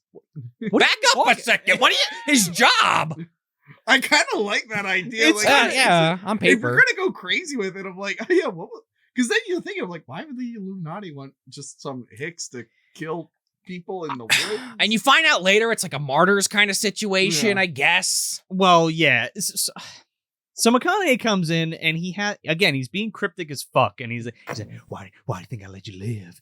And he's like, come on, count down. What if when I think I'm going to take this knife, I'm going to slit your fucking throat. And he's like, 9, 8, don't be late. Yeah. What's wrong with you? Why do you think you're still alive? McConaughey's too good. It's too good. It's too good. And it's kind of like it goes. She's like, I don't know, you need me for something. He's like, oh, that's real good. Your Renee's not as good as your McConaughey. I mean, she's fine. I think she's fine. I can't do it. I can't do a good Renee. What are you talking about? I'm gonna leave. And there's nothing you can do to stop me. Don't fucking move. Get on your knees. Oh, okay. Oh, That scene God. is kind of great because they have that scene you're just talking about where he chokes her out and then he starts beating up Darla because they have this love-hate relationship. That's a great scene. Because like once you know the mechanics of what's kind of happening, the whole thing is like he's trying to scare the shit out of her. Yeah. But just takes it way too far. Yeah. And it's the commentary that you were talking about before of like how movies aren't doing that for people anymore, like how to be scared again or whatever. I love when Darla's getting her ass kicked. And she's like, you're embarrassing me in front of company. Oh yeah, and then they have that rough sex a little later, where he has that remote controls for his leg. They're thing. fucking hitting the controls. They're eating. They're fucking on a pizza pie or something. Which I still don't fully understand because he's like flipping out about no one charged my batteries. Why didn't anybody charge my batteries for his mechanical leg that runs on TV remotes? Which I guess is so that he doesn't have as much tension in his leg that was implied to have been run over. I don't know. Who knows? Well, we get to that here because, first of all, Leatherface is acting like a child whose mom and dad are fighting, and he's like, ah! And by the way, he's screaming like a fucking child the whole movie. To be honest, this is based on the first movie. This is how I picture Leatherface because he's just kind of there in the first. Yeah. Like he chased people. Yeah. But when it came down to it, he was definitely not the leader or the foe. Like he's just like I'm the. Oh the no, guy. he's the muscle. Yeah. Because we so far in this movie, at least, we've had regular ass. I guess I'll refer to him Leatherface, your classic. We've had old woman, which we had when they first get there. Yeah. Or when she gets recaptured. When she gets recaptured, and he's got the cattle prod, which we didn't talk about. WE gets her with the cattle prod, and then he gets Leatherface with the cattle prod to fuck with them. Yeah. And then later we get sexy Leatherface, for lack of a better term, where he then has that callback to the opening scene where they are putting lipstick on. I'm not really sure Renee Zellweger. Leatherface's pronouns are. I don't want to assume. Especially, like, again, if we have multiple, if we've got like 8 or 9 of these guys now, or gals, I don't know. I mean, who knows? Maybe he's going out for RuPaul. I think he just likes to wear ladies' clothes. I think so too. I would love Who to doesn't? see that. I just, if Leatherface was on RuPaul, nothing against any of the drag kings or drag queens, but that would be amazing TV. Next up, we got Bubba Sawyer. Oh my god. Oh my god, they look great. This isn't the Belay Brothers Dracula. This Oh, is Chassé, RuPaul's you Texas stay, Chainsaw dude. Massacre. Yeah, Chassé, you stay for sure. Yeah. So again, here we get more of that Illuminati shit Yeah. because Renee Zellweger takes a shotgun and like Right. holds them all at gunpoint, and McConaughey's like, "Hey, fucking put it around my mouth, hey, fucking shoot my fucking Oh brains yeah, out." he does Come on, that. put it right here, put it right here. He does to that shotgun what I did to that cherub on the last episode. Oh, he he's- just blows it hardcore. But W's like, he fucking was run over. He was shot like 20 times. Like, you're not gonna kill him. And then you're like, okay, so is he a fucking alien? I mean, Darla puts it perfectly, saying if he put that shotgun anywhere where you can grab it, honey, like he wanted you to take it. Sure. Yeah. I think he just knows she won't have enough balls. It's to- a great mindfuck scene though, because she finally takes it and like puts it at him, and he's like, oh, and he's putting it in his If mouth. you had to convince someone who was afraid to use a gun to not use it, just be like, "Yeah, it's not even loaded. Go ahead, shoot me." Yeah, he throws Why her would I the say that. he throws her the shells. He's Yeah, like, he's yeah. Scott, If girls like freaking out and be like, "It's not even loaded." But You didn't even know the what you're doing. pisser is, if I don't know anything about guns, so I'll be the first to admit I probably would have done the same thing. But pull that trigger twice because she pulls it once, nothing. double barrel shotgun. Yeah. Second shot, because he rips it out of her hand, shoots it above W. He blows the fucking window out. Was actually Yeah. Pop goes the fucking weasel, and he's like, me. Yeah, this is when he goes crazy. This is when he starts getting the all rights out there. And he's Leatherface, go get him, people! Woo! I can't even understand half the stuff he's saying when he's screaming. Like, you have a stick that's within reach? Because he has a stick. He's like, oh! Like a fucking sand Yeah. person. I wish I had a prop. It's Uh, great. Excuse me, it's Tusking Raider. Oh, okay. Oh. Cancel movie dumpster. No, I'm kidding. I only say sand person. I have to say, though. The slave one. Well, it's fire spray. Fire spray. That hot fucking spray. Where did they come up Boba with this? Fett starship. The very famous fire starship. Does he call it Boba Fett starship? I haven't watched the show yet, but I'd be great if he was like, "Hey." They don't even call it They're anything. like, "Hey, Dinglebot," whatever the character's name is. Like, quick, like I want Boba Fett to be like, "Quick, get into Boba Fett's starship." It's like, did he just refer to himself? You know what would be a great way to find all that information out? What? I'm not advocating for this per se, but hey, there's a new Lego Star Wars coming out supposedly, which read about it. Apparently it's a problem because they just crunch the shit out of their employees. However, my point being, Jesus. if you're going to find out what they're going to rename this thing, it's probably going to be in the Lego game. Yeah. Maybe. So anyway, Yeah. Back to this not depressing information. So Renee gets out. Yeah. She runs away. She tries to grab Heather, but Heather's not having it. She's on the floor with her fucking nose gushing blood. She runs outside and she gets in the fucking car. And Matthew McConaughey is on top of this fucking house and just goes, "Durr!" And he fucking jumps off onto the car. He had that practice in Rain of Fire, man. Yeah. Come on, big boy. Oh, yeah. I could not get that thought out of my head during that scene. that was one of the funniest things I've ever saw in Rain of Fire when he jumped off the tower and he just got eaten. Me and my cousin were like, "Oh, didn't see that coming." Yeah, he jumps on the car and then she like almost immediately crashes it. Because he like flips off the side, but he like makes the hood fly up on her. He ends up capturing her again.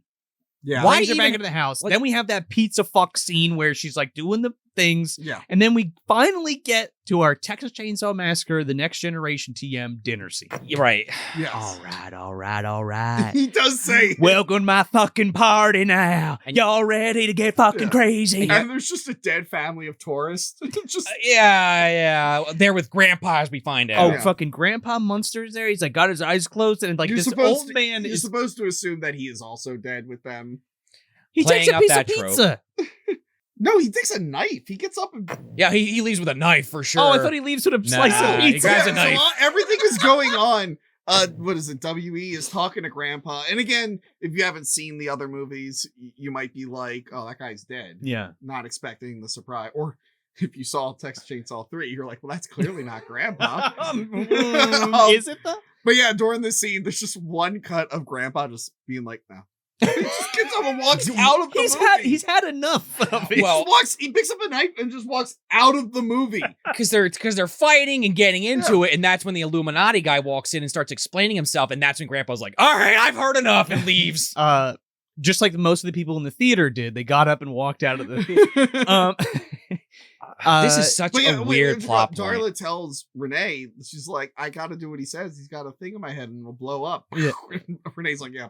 Yeah, She's okay. like, "There's nothing in your You're head." fucking crazy. Yeah. All right, and this is her scene where she fires back on them all. Matthew McConaughey comes up to Renee Zellweger and is screaming Yeah. in her ear. Yeah. If I'm not mistaken, he literally like damaged one of her eardrums in this scene by screaming into her fucking ear. it Did it wouldn't. get better? I don't fucking think so. Tony. I think she's fucking deaf in this ear. 'Cause Well, I I don't was know if it, screaming. it just hurt her ear or if it's like what you call Shatner in Star Trek. Oh, I He has- have no he has idea. tinnitus You kn- forever Oh, from maybe that it did. Yeah, but explosion. she just hears Matthew McConaughey constantly in her ear going, That's funny. But what I'm laughing at is in our interview with Donkey Lips / Michael Ray Bauer, he talks about a story where he went to go do a audition with the Dell guy. Remember, dude, you're getting a Dell? Yeah. And he screamed in the guy's ear as part of the audition, and it blew his eardrum, that's and he had to right. go to the hospital. Yeah. Go back and check that out. It's a long-ass interview, but it's Did he in get there. sued? Like I feel like I that's a don't problem. remember. He may mention He didn't it. get the part. Oh, well. I think the studio had to pay for the guy's medical Yeah, bills. or something like which- that. So Vilmer's there and he's fucking screaming and ranting and raving. And he picks up like a Bible or something. And Renee Zellweger's like, you're full of shit. It's all fake. And he's like, oh, and he throws the book and he takes a hammer and he fucking He kills W.E. he hits W.E. in the fucking head with the hammer. He just fucking kills him. And then he leaves the room. Yeah. And comes back, or he leaves the room, and then Renee Zellweger's like, I'm getting out of here. This is crazy. Yeah. And Leatherface gets up and she's like, you sit the fuck down. She's like, I'm leaving. No one's going to stop me. Gets up. Leatherface goes, ah! She's like, you sit the fuck back down. He just goes, ah.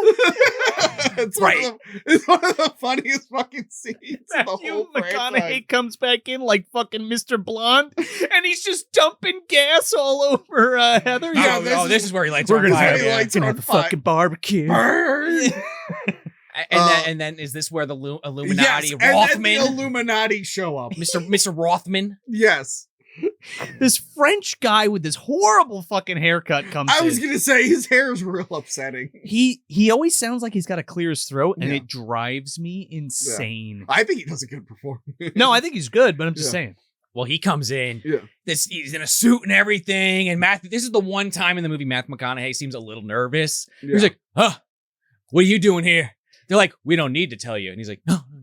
Yeah, that's true. Yeah. You've been a silly boy, Matthew McConaughey. Yeah. You're doing it all wrong, Matthew McConaughey. He walks in and like Renee thinks she's being saved. And he's like, okay, quiet down. Okay, sit down. Sit down. It's okay. It's And okay. he starts unbuttoning his shirt. Well, this is after he does that after. So like he just goes to Matthew McConaughey. He's like, fuck. He's like, what is this? I want these people to experience horror. This is appalling. He's like, I hate this. This sucks. This movie sucks. Meanwhile, and then he unbuttons and you find out he has weird piercings and burn marks. 3 nipples on his belly, and like he looks like Lord of Illusions. I don't know if it's all nipples. cut up. I just think it's just rings in his belly. Dude, they look like nipples. Maybe. I don't know. I mean, they're definitely like some Illuminati, like we've been talking about. And even Darla's like, yeah, they've been around for like 1,000 years. I don't know. He licks.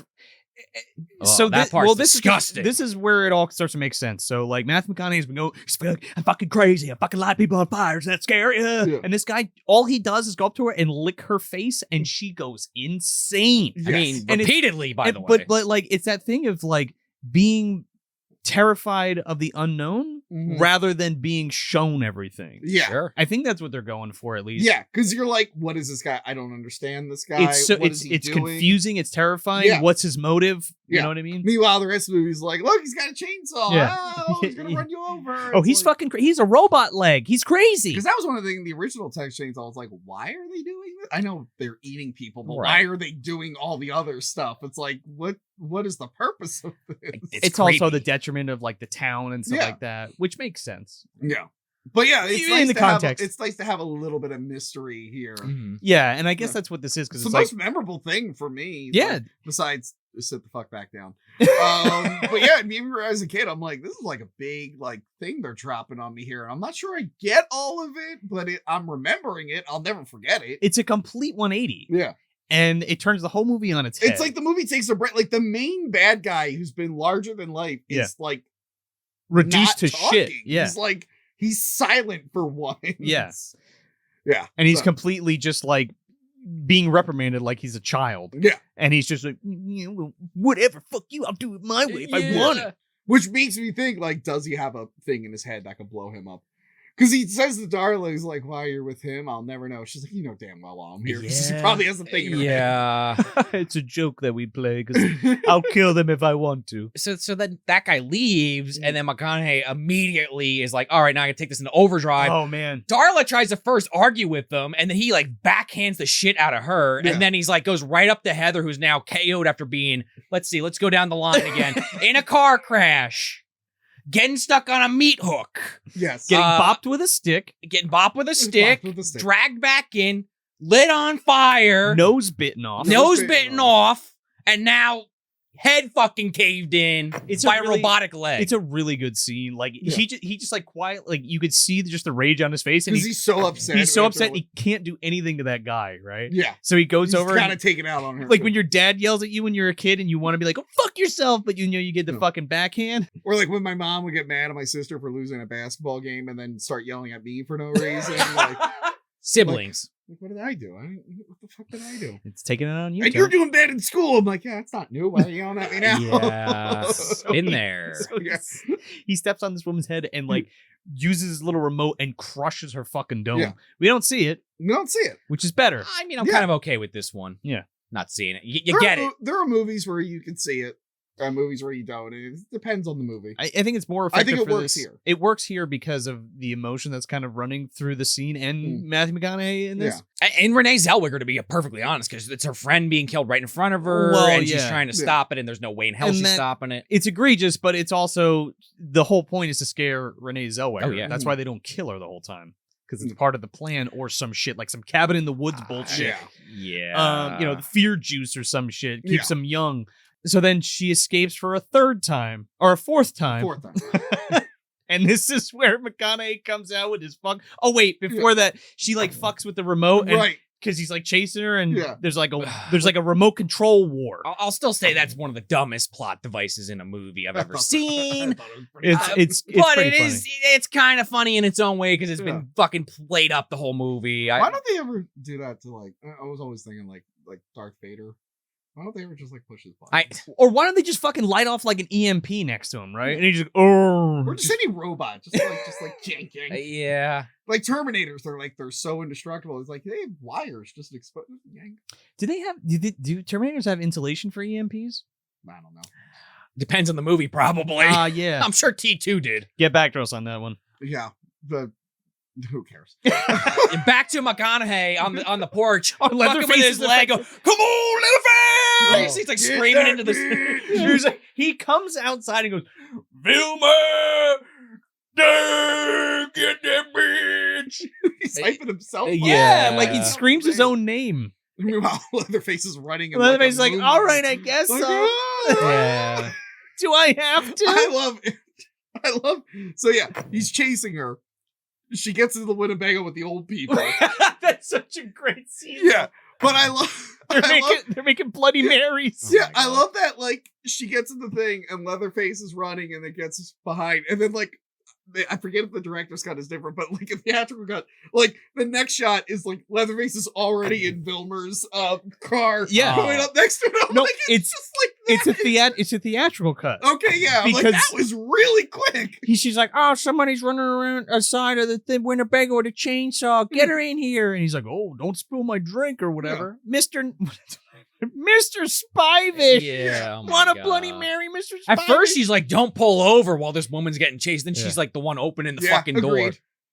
I mean, Hey, to someone's be being honest. chased with a chainsaw. I'm like, well, Yeah, what fuck am I that, gonna man. do? Yeah, But you're right. Then they do the. drive your plane into them. How far away is the chainsaw guy? Right behind her. Nah, we're Gotcha. going. Yeah, Bye. yeah. How far is the chainsaw guy behind her? Let's hit the other guy with the plane. I still cannot believe this is how this fucking movie ends. So the Winnebago comes full circle because it like runs off the road. Vilmer's there now with this truck. Leatherface is fucking got his chainsaw, Yeah. their chainsaw, and Renee Zellweger. I guess the couple is dead because Yeah. Renee Zellweger gets out of the top of this. I mean, even if they're alive, they're pretty old. They're gonna take a while to get out of that. my Bloody Mary, I spilled my drink. That's the real crime. Did you ever watch Trailer Park Boys? Oh yeah. yeah, but not like. Oh, what? Julian with the glass all the time, holding the fucking rum and coke. Yeah, the end of season 2 when the Winnebago like flips over like 3 times and then he gets out and his glass is still full. Oh, he's going around with a jeweled glass with this fucking alcoholic beverage, as he refers to it. My favorite visual gag, like the glasses. I think that's the same. Flipping. Yeah, that's the same episode. I think when they have the big standoff at the end with Ricky and what's his face, the main bag, Mr. No, I think that's a different. Okay, episode. anyway. That's a different one. So she's running down this fucking road, and now Leatherface is chasing after her, and Vilmer. Yeah. Somehow Vilmer gets in front of Leatherface, and this guy who's been like circling around the whole property, like crop dusting in this fucking plane, Yeah. decides to dive bomb, not kill the guy with the chainsaw. Right. Well, right. Right? For all he knows, Matt McConaughey is also Is running also from a- the guy from yeah, the right. chainsaw. Was that Tinker in the plane? Did he just misjudge? It was the Illuminati guy, Randy right? Quaid from It's- Independence Day. Hello, boys. I'm back. It's Ken Foree. He got out of jail. He said, I'm taking these motherfuckers out once and for all, got in a plane and just fucking ran them over. I don't know. I see any white person with a chainsaw. They're going down. It just dawned on me that Leatherface doesn't die so that they could make another fucking movie. I mean, honestly, just to go off the Ken Foree, you're right, but just to go off the Ken Foree idea, because now my mind's moving in MDU terms. Eventually he lands wherever the Rockmores live, and changes his name obviously, and then becomes Keenan's dad. And then, 100%. and then eventually he ends up somewhere in the South by Devil's Rejects. I'm still not sure on the exact timeline, but him and Michael Berryman go there after the Keenan and Kel Two Heads Are Better Than None movie, and they try to get some chickens, not to fuck. But they do try to get some chickens. I still have not seen the third Rob Zombie. Watch me never see it because I don't care.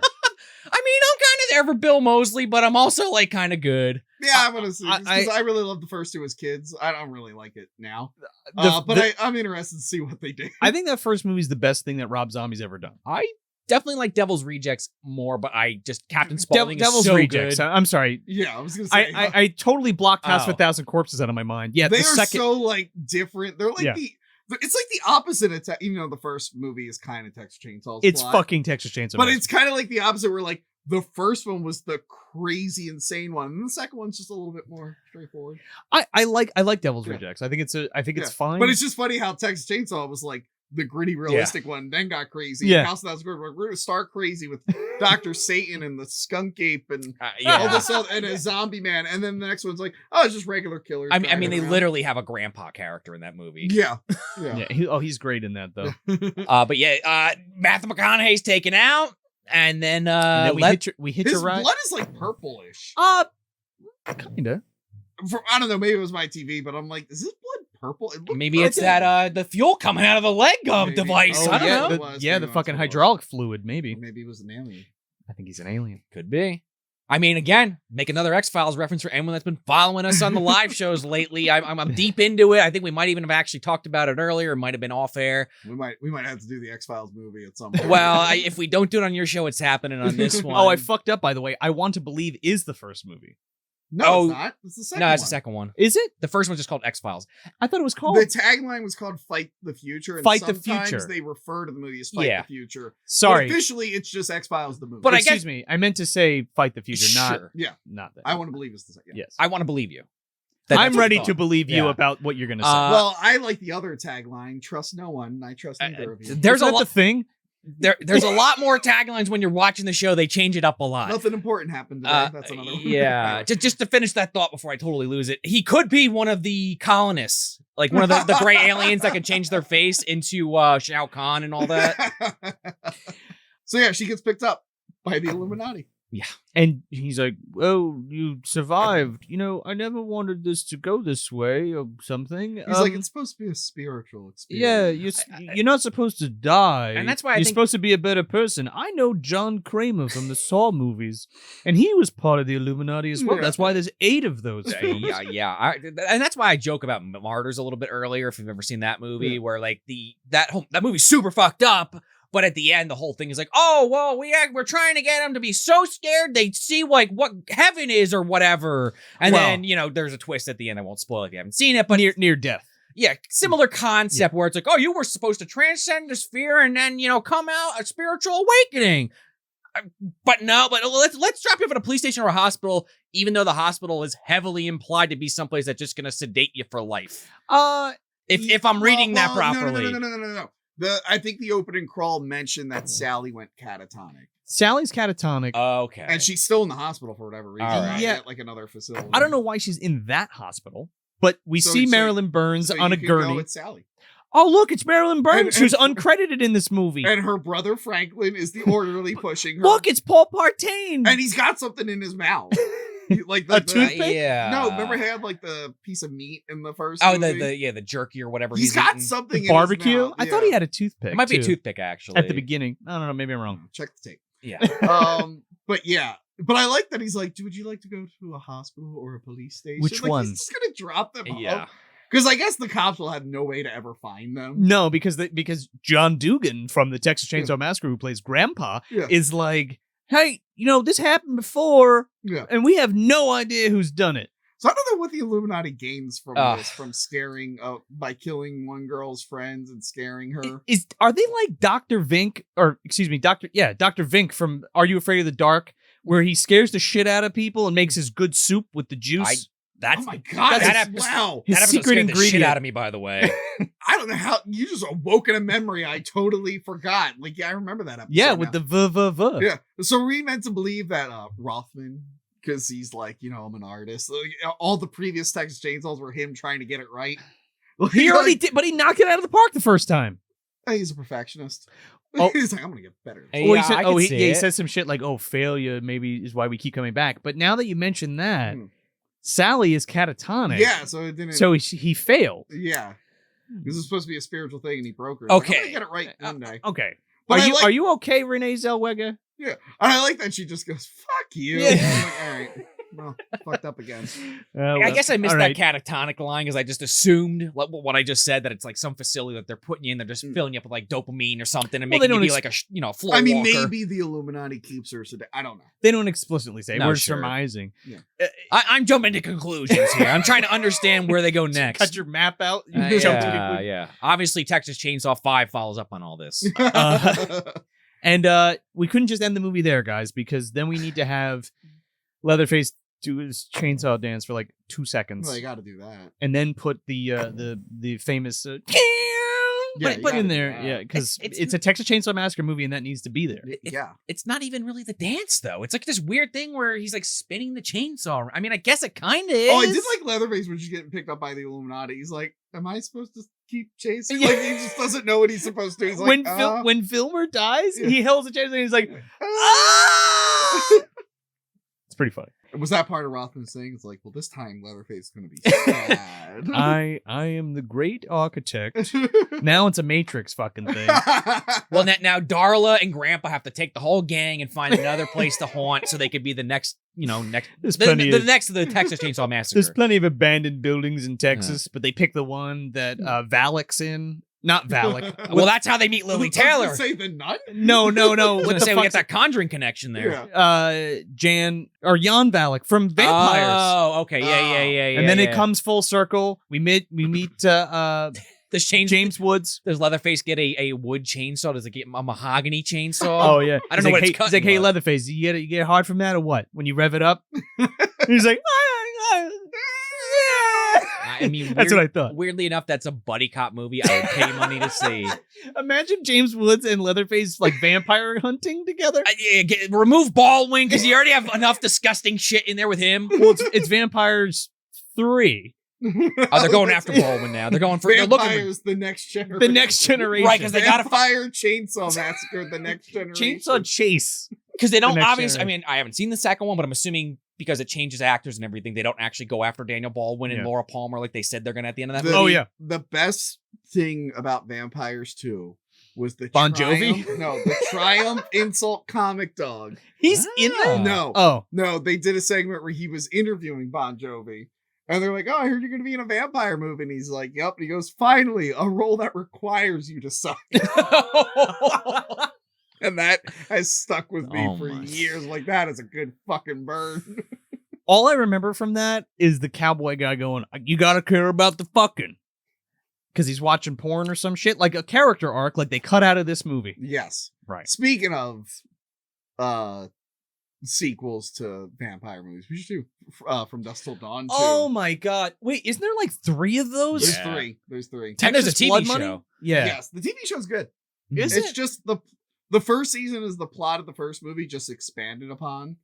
And Robert Rodriguez, he learned more about like Mexican vampire lore and works that. Where Oh, in the movie, really? they're just classic Yeah. movie vampires. Well, This I one- wouldn't say classic movie. Well, I mean, vampire. like Yeah, they they're in the turn- ballpark. It's like, oh, they turn into bats and this and Oh, snakes. sure. Like Yeah. the TV show, he learned more. But so there's like this whole tie to this like snake god dimension. It's pretty clever. I love that. That sounds great. I never checked it out. Yeah, it's pretty, After the sequel to the movie sequel, I was like, I'm never with Robert Patrick. I'm didn't never wanna watching this check again. it out. I decided to check it out because that Liza Gonzalez girl's in it. So I'm like, well, I gotta check that out. Now And it all yeah. makes sense. And I got like real into the show. And I'm like, it gets a little goofy, but what you call it? As long as it's in a fun way. what's his face? Jake Busey is Sex Machine in that. Oh my, wait, Yes, what? yes, but the actors from the previous series show up as different characters, so he actually hangs out with Tom Savini in an Oh episode. my, Jake Busey as the sex Yeah, machine. and Tom Savini makes fun of his name, I think there's a scene who's like, that's your name? That's some good self-aware comedy. Yes. But anyway. Much like some of the comedy in this movie. Yeah. So, we've come to it. Yes. Where are you putting this, fellas? I'll put it right back on that shelf there. Well, I mean, I think you'd get mad if I threw it in the dumpster. No, 'cause it's don't. your Oh, copy. Jesus, no. We'll put it right. Look at that. There it goes. I'll put it on the shelf. Right back It's up fun. there. It's a fun movie.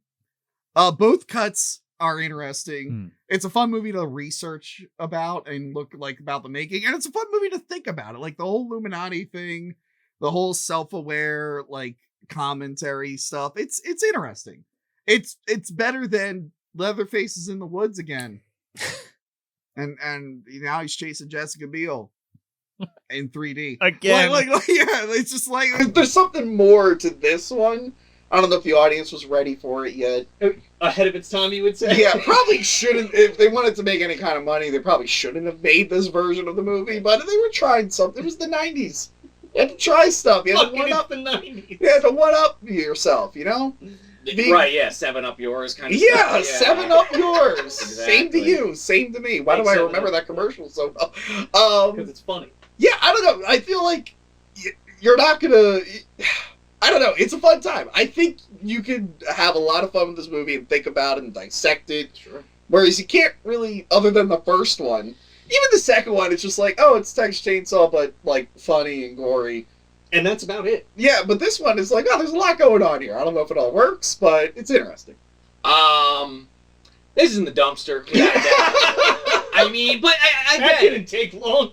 Listen, like, maybe new listeners wouldn't know this, or watchers, however you want to word that. I've put a lot of movies over my time on this show in the dumpster that I actually like. Me saying it's in the dumpster isn't immediately like, get rid of this, I don't ever want to see it again. But I also, the way I rate shit, it's bad, but I enjoy it. It's definitely like, probably middle of the dumpster for me. You don't gotta get too deep. You get like that arm in there. You push past the jelly donuts and my old standby, the dirty diapers.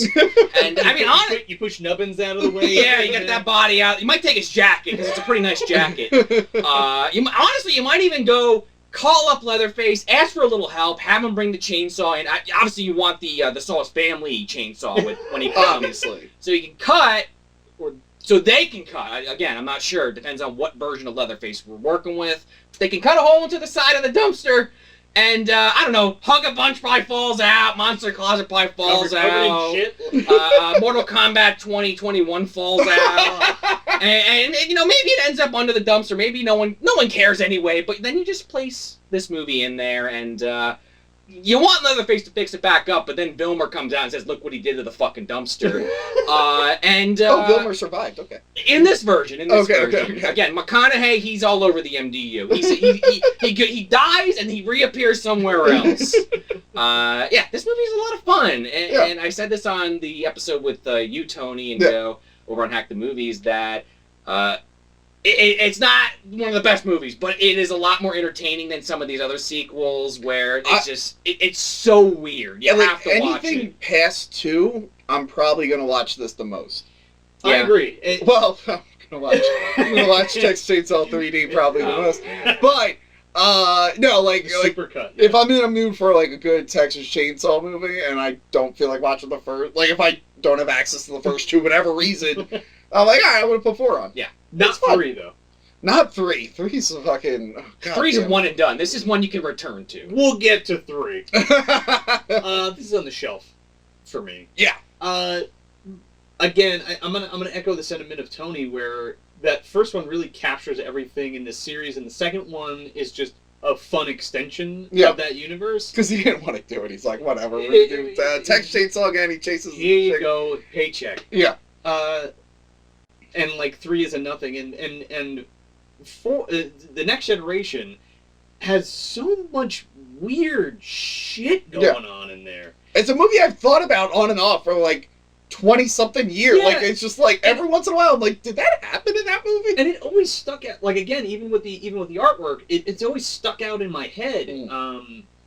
It was a big part of like going to the video store and stuff like that. In terms of like renting or seeing the Chainsaw movies. But the concepts with the Illuminati and like how the meta stuff was even ahead of its time. I feel like this movie's aggressively 90s as well. Yeah. Real cynical. The 90s were pretty cynical. It's super cynical, and again, that meta thing here that I don't even think... The only thing that really comes to mind is, like, Student Bodies, but that's, like, intentionally a comedy. Friday Part 6 was a little meta. They were testing the waters. Kind of. Yeah, but that's also, like, a classic, in my opinion. Yeah, but I think, like, even, like, the writer of Scream was like, we got a little bit of a wreck, because they... In that movie is when she's like, we should turn around. Why? She's like, I've seen enough movies to know a guy with a mask is not good. It's not right. Yeah. So, like, this is definitely, like, the next step. And unfortunately, funny thing is, Scream beat it on a wide scale. Oh, big time. Because it came out first, I think. But this would have beaten it to the punch. It fucking tickles me to think that, like, if Wes Craven was like, I could do that better. and objectively he did. Yeah, objectively he did. Like, I'm not gonna lie. I couldn't ask him. I wish I could ask him, right? It's also that thing, too, like, not to get off on a Scream side tangent, but it's like, that was a new franchise. You had Wes Craven. It was, like, heavily promoted. It obviously blew up. Yeah. This is the fourth in a series, and it's one that, like, they didn't want anyone to know about for a while. Well, they tried to reinvigorate the series. Kim Henkel went back to the first... That's what he meant by going back to the first one. Trying to reinvigorate the series and make it Texas Chainsaw Massacre for this generation. But again, like, these movies, like, I'm sure they all turn a profit because they're cheap to make, but they're not, like, outside of the first one, they're not huge cultural, like, I would hits. I would agree that, like, the second one is definitely a cult classic. A cult classic, yeah, but I'm like, no one from the first movie, like, became huge. No. Like, it's not like people remember Halloween 2 because Jamie Lee Curtis became such a huge fucking celebrity. Right. Like, they'll remember some of the stuff, but, like, these were just kind of like, oh, there's another Leatherface. Oh, cool. Yeah, like Gunnar Henson, and like in the horror community, people know him, but beyond that, he's like probably the biggest name besides Hooper out of that, right? Yeah. And because he's the original Leatherface, right. you know what I mean? Right. Nobody really talks about Bill Johnson or R.A. Millihoff or even, what is this guy's name? Something Jax. Yeah. I said it earlier. Care. Even Kane Hodder for parts. Even Kane Hodder in 3, yeah. But yeah, it's very of its time, but also ahead of its time. Mm-hmm. And it's just a weird place to experiment with this stuff in the Texas Chainsaw Massacre universe. Right. Yeah. So that's key. It's not necessarily a bad movie. Yeah.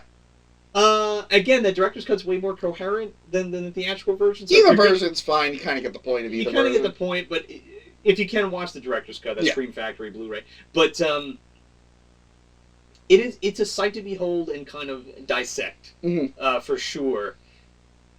In completely different reasons than like the first film. It's just a weird social commentary.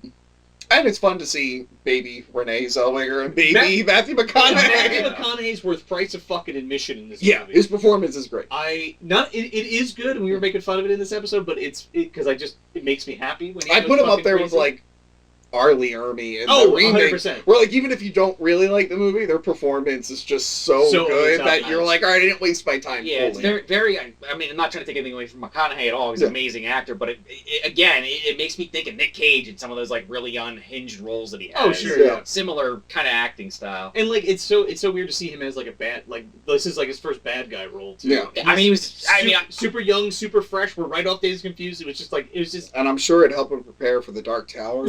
I mean, he also. I don't want to see it. Oh god, I was gonna say he's also like he was like Ryan Reynolds at that point in his career too. Like he had those big hits, but it's like a lot of that romance novel or romance movie stuff he was doing in the late '90s. Right. Well, by the time this was actually released, because they fumbled the fucking ball like 3 times. Right. Oh, I have a box set at the office called the Matthew McConaughey Collection, and it's like 3 rom-coms. It has this in it, right? I was gonna say, man. I should like put Texas Chainsaw and just like give it away at a convention. They're like, wow, these 3 movies are pretty crazy. If I ever get the chance to meet Matthew McConaughey, he is signing my fucking tape. Just And don't give it. he'll probably break it over my fucking head. I And be think- like, "Oh, Vilmer!" I don't think he would care. No, he Just wouldn't. don't give it to Renee Zellweger. She clearly is a little more touchy on the subject. But she made fun of it in White Olean. Whatever. Again, we're talking about Oscar winners here. Why do you care? Yeah. True. I don't. So yeah. Just like we're worried about Daniel Baldwin someday actually hearing the show. Slim, I would love to see it happen, but I'm not banking on it. Well, look, Daniel, I think you're a great human being and a wonderful actor.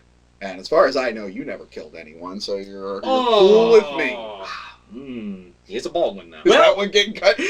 No, this is not corporately owned. Allegedly, jury's still out. Anyway. Anything goes on this show. We got to come back to taking candy or stealing candy with Coolio. Yeah, Baldwin will be on this show at some Baldwin point. will return. Long Oh, overdue. God. Oh, okay. Daniel. Not okay. that one. The lesser Baldwin. Okay. One of the lesser. Adam, who's not even a real Baldwin, but anyway. That's it. Don't forget to check out our commentary track with Tony on Leatherface, the Texas Chainsaw Massacre 3 we got coming at you on Patreon. Both of our Patreons will be available on. Sign up for both. Why don't you? Yeah. Go for it. Let's do it. Let's do it. Why aren't you doing it? Go right now. It's right there. Just do it. Damn it. And while you're there, you can get a mini-sode on Scream. Can you believe it, Joe? I didn't know that, but now the patrons do. And that one's actually available for the $2 tier. That's on the $2. You don't even have to pay the $5. You can keep the $5. Give us $2. Yeah. But really, you want to give us the $5 so you can hear the commentary Get track with Tony. $3. You get to keep. Well, it's a Ghostbusters reference, the one that you actually like. So we thought you would get the it joke. was just a joke. But really, don't bring up Ghostbusters. Please don't bring up Ghostbusters around me, please. Before it gets too. Maybe we'll cut that just to save you some. I can't go one day. No, I'm kidding. It's fine. Anyway, I apologize. No, you're. In my Scream 5 review, I apologized and said I love the new Ghostbusters. Well, good for you. I changed my mind. You're a fucking liar. No, I changed my mind. I love it, so everyone can stop yelling at me. Just like the prequels. Yeah, the prequels are great. Star Wars prequels are great. Love it. Love it. They're great. Stop so yelling good. at me. They're so good. Stop yelling at me. So yeah, you can get the commentary track, the mini-sode on Patreon. Do us a favor before you get out of here. Like this video, subscribe, please. That would be awesome. We're new to this whole YouTube thing, so we gotta keep reminding you. Yeah. And again, if you're listening to this on audio, anywhere you get your podcasts, go over to Spotify. Go over to Apple Podcasts. Leave us that review. Give us those 5 stars. It's huge. You don't even have to buy anything. It's free. You hit me.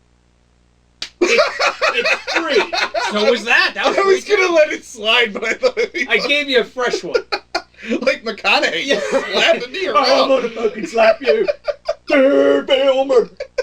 And stick my fucking fingers in your Oh mouth. my god. Just don't stick him in his nose.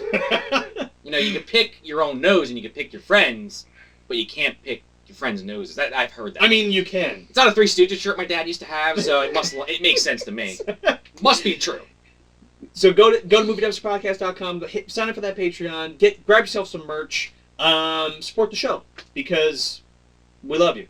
Yes. And we need you to, so do it. I mean, love's a strong word. You seem nice. It's pretty cool. Where can everybody find you, Tony from Hack the Movies? I mean, you don't have to. We can just cut the episode here. Yeah, that's You fine. can find me. No. You can find me yelling at a theater during a showing at Ghostbusters Afterlife. That's your hell, right? Currently. You can find me live streaming like an asshole in the woods. It's not even a joke. I've been doing that. Is Leatherface there? That's the question. No, but me live streaming in the woods would be more entertaining. No, go to hackthemovies.com or Hack the Movies on YouTube or your podcast app of choice or patreon.com/hackthemovies. You can find everything there where I sit in a real video store. It's real. I know you got you like this. I've been there. Like this is clearly Well, this is clearly a set. This is a dungeon. Yeah, This is it's the a dungeon. video dungeon. Yeah, but it's not even a dungeon. I work in a real video store that we just never show the fourth wall to. And I talk about movies with friends and acquaintances, sometimes enemies. And yeah, you can check that out. It's always a good time. It's fun and fine. It's fine and fun. Find it. Hashtag find it fun. Why did that catch on? I don't know. I don't know. That episode didn't even do well, but anyway. It's funny you say that though, because like I just say that sometimes, and I had no idea that was a thing. Everyone's been telling, like, I don't know if Kieran gets it too, because I guess he technically started it, but like Justin and whatnot, they're like, I just keep saying that in my day-to-day life. I'm like, why? I'm like, no. And what's that episode, Tony, that you're talking about? It's the Resident Evil Welcome to Raccoon City is fun and fine. It's a good descriptor for something that's just middling. Yes. Yeah. Fine and fun and fine. Question mark. So that's it from me. And us. So that's it. That's the return of the Texas Chainsaw Massacre, aka Texas Chainsaw Massacre: The Next Generation from 1994, directed by Kim Henkel. I'm Joel Escola. I'm Sean O'Rourke. I'm Tony from Hack the Movies. Thanks for visiting the dumpster.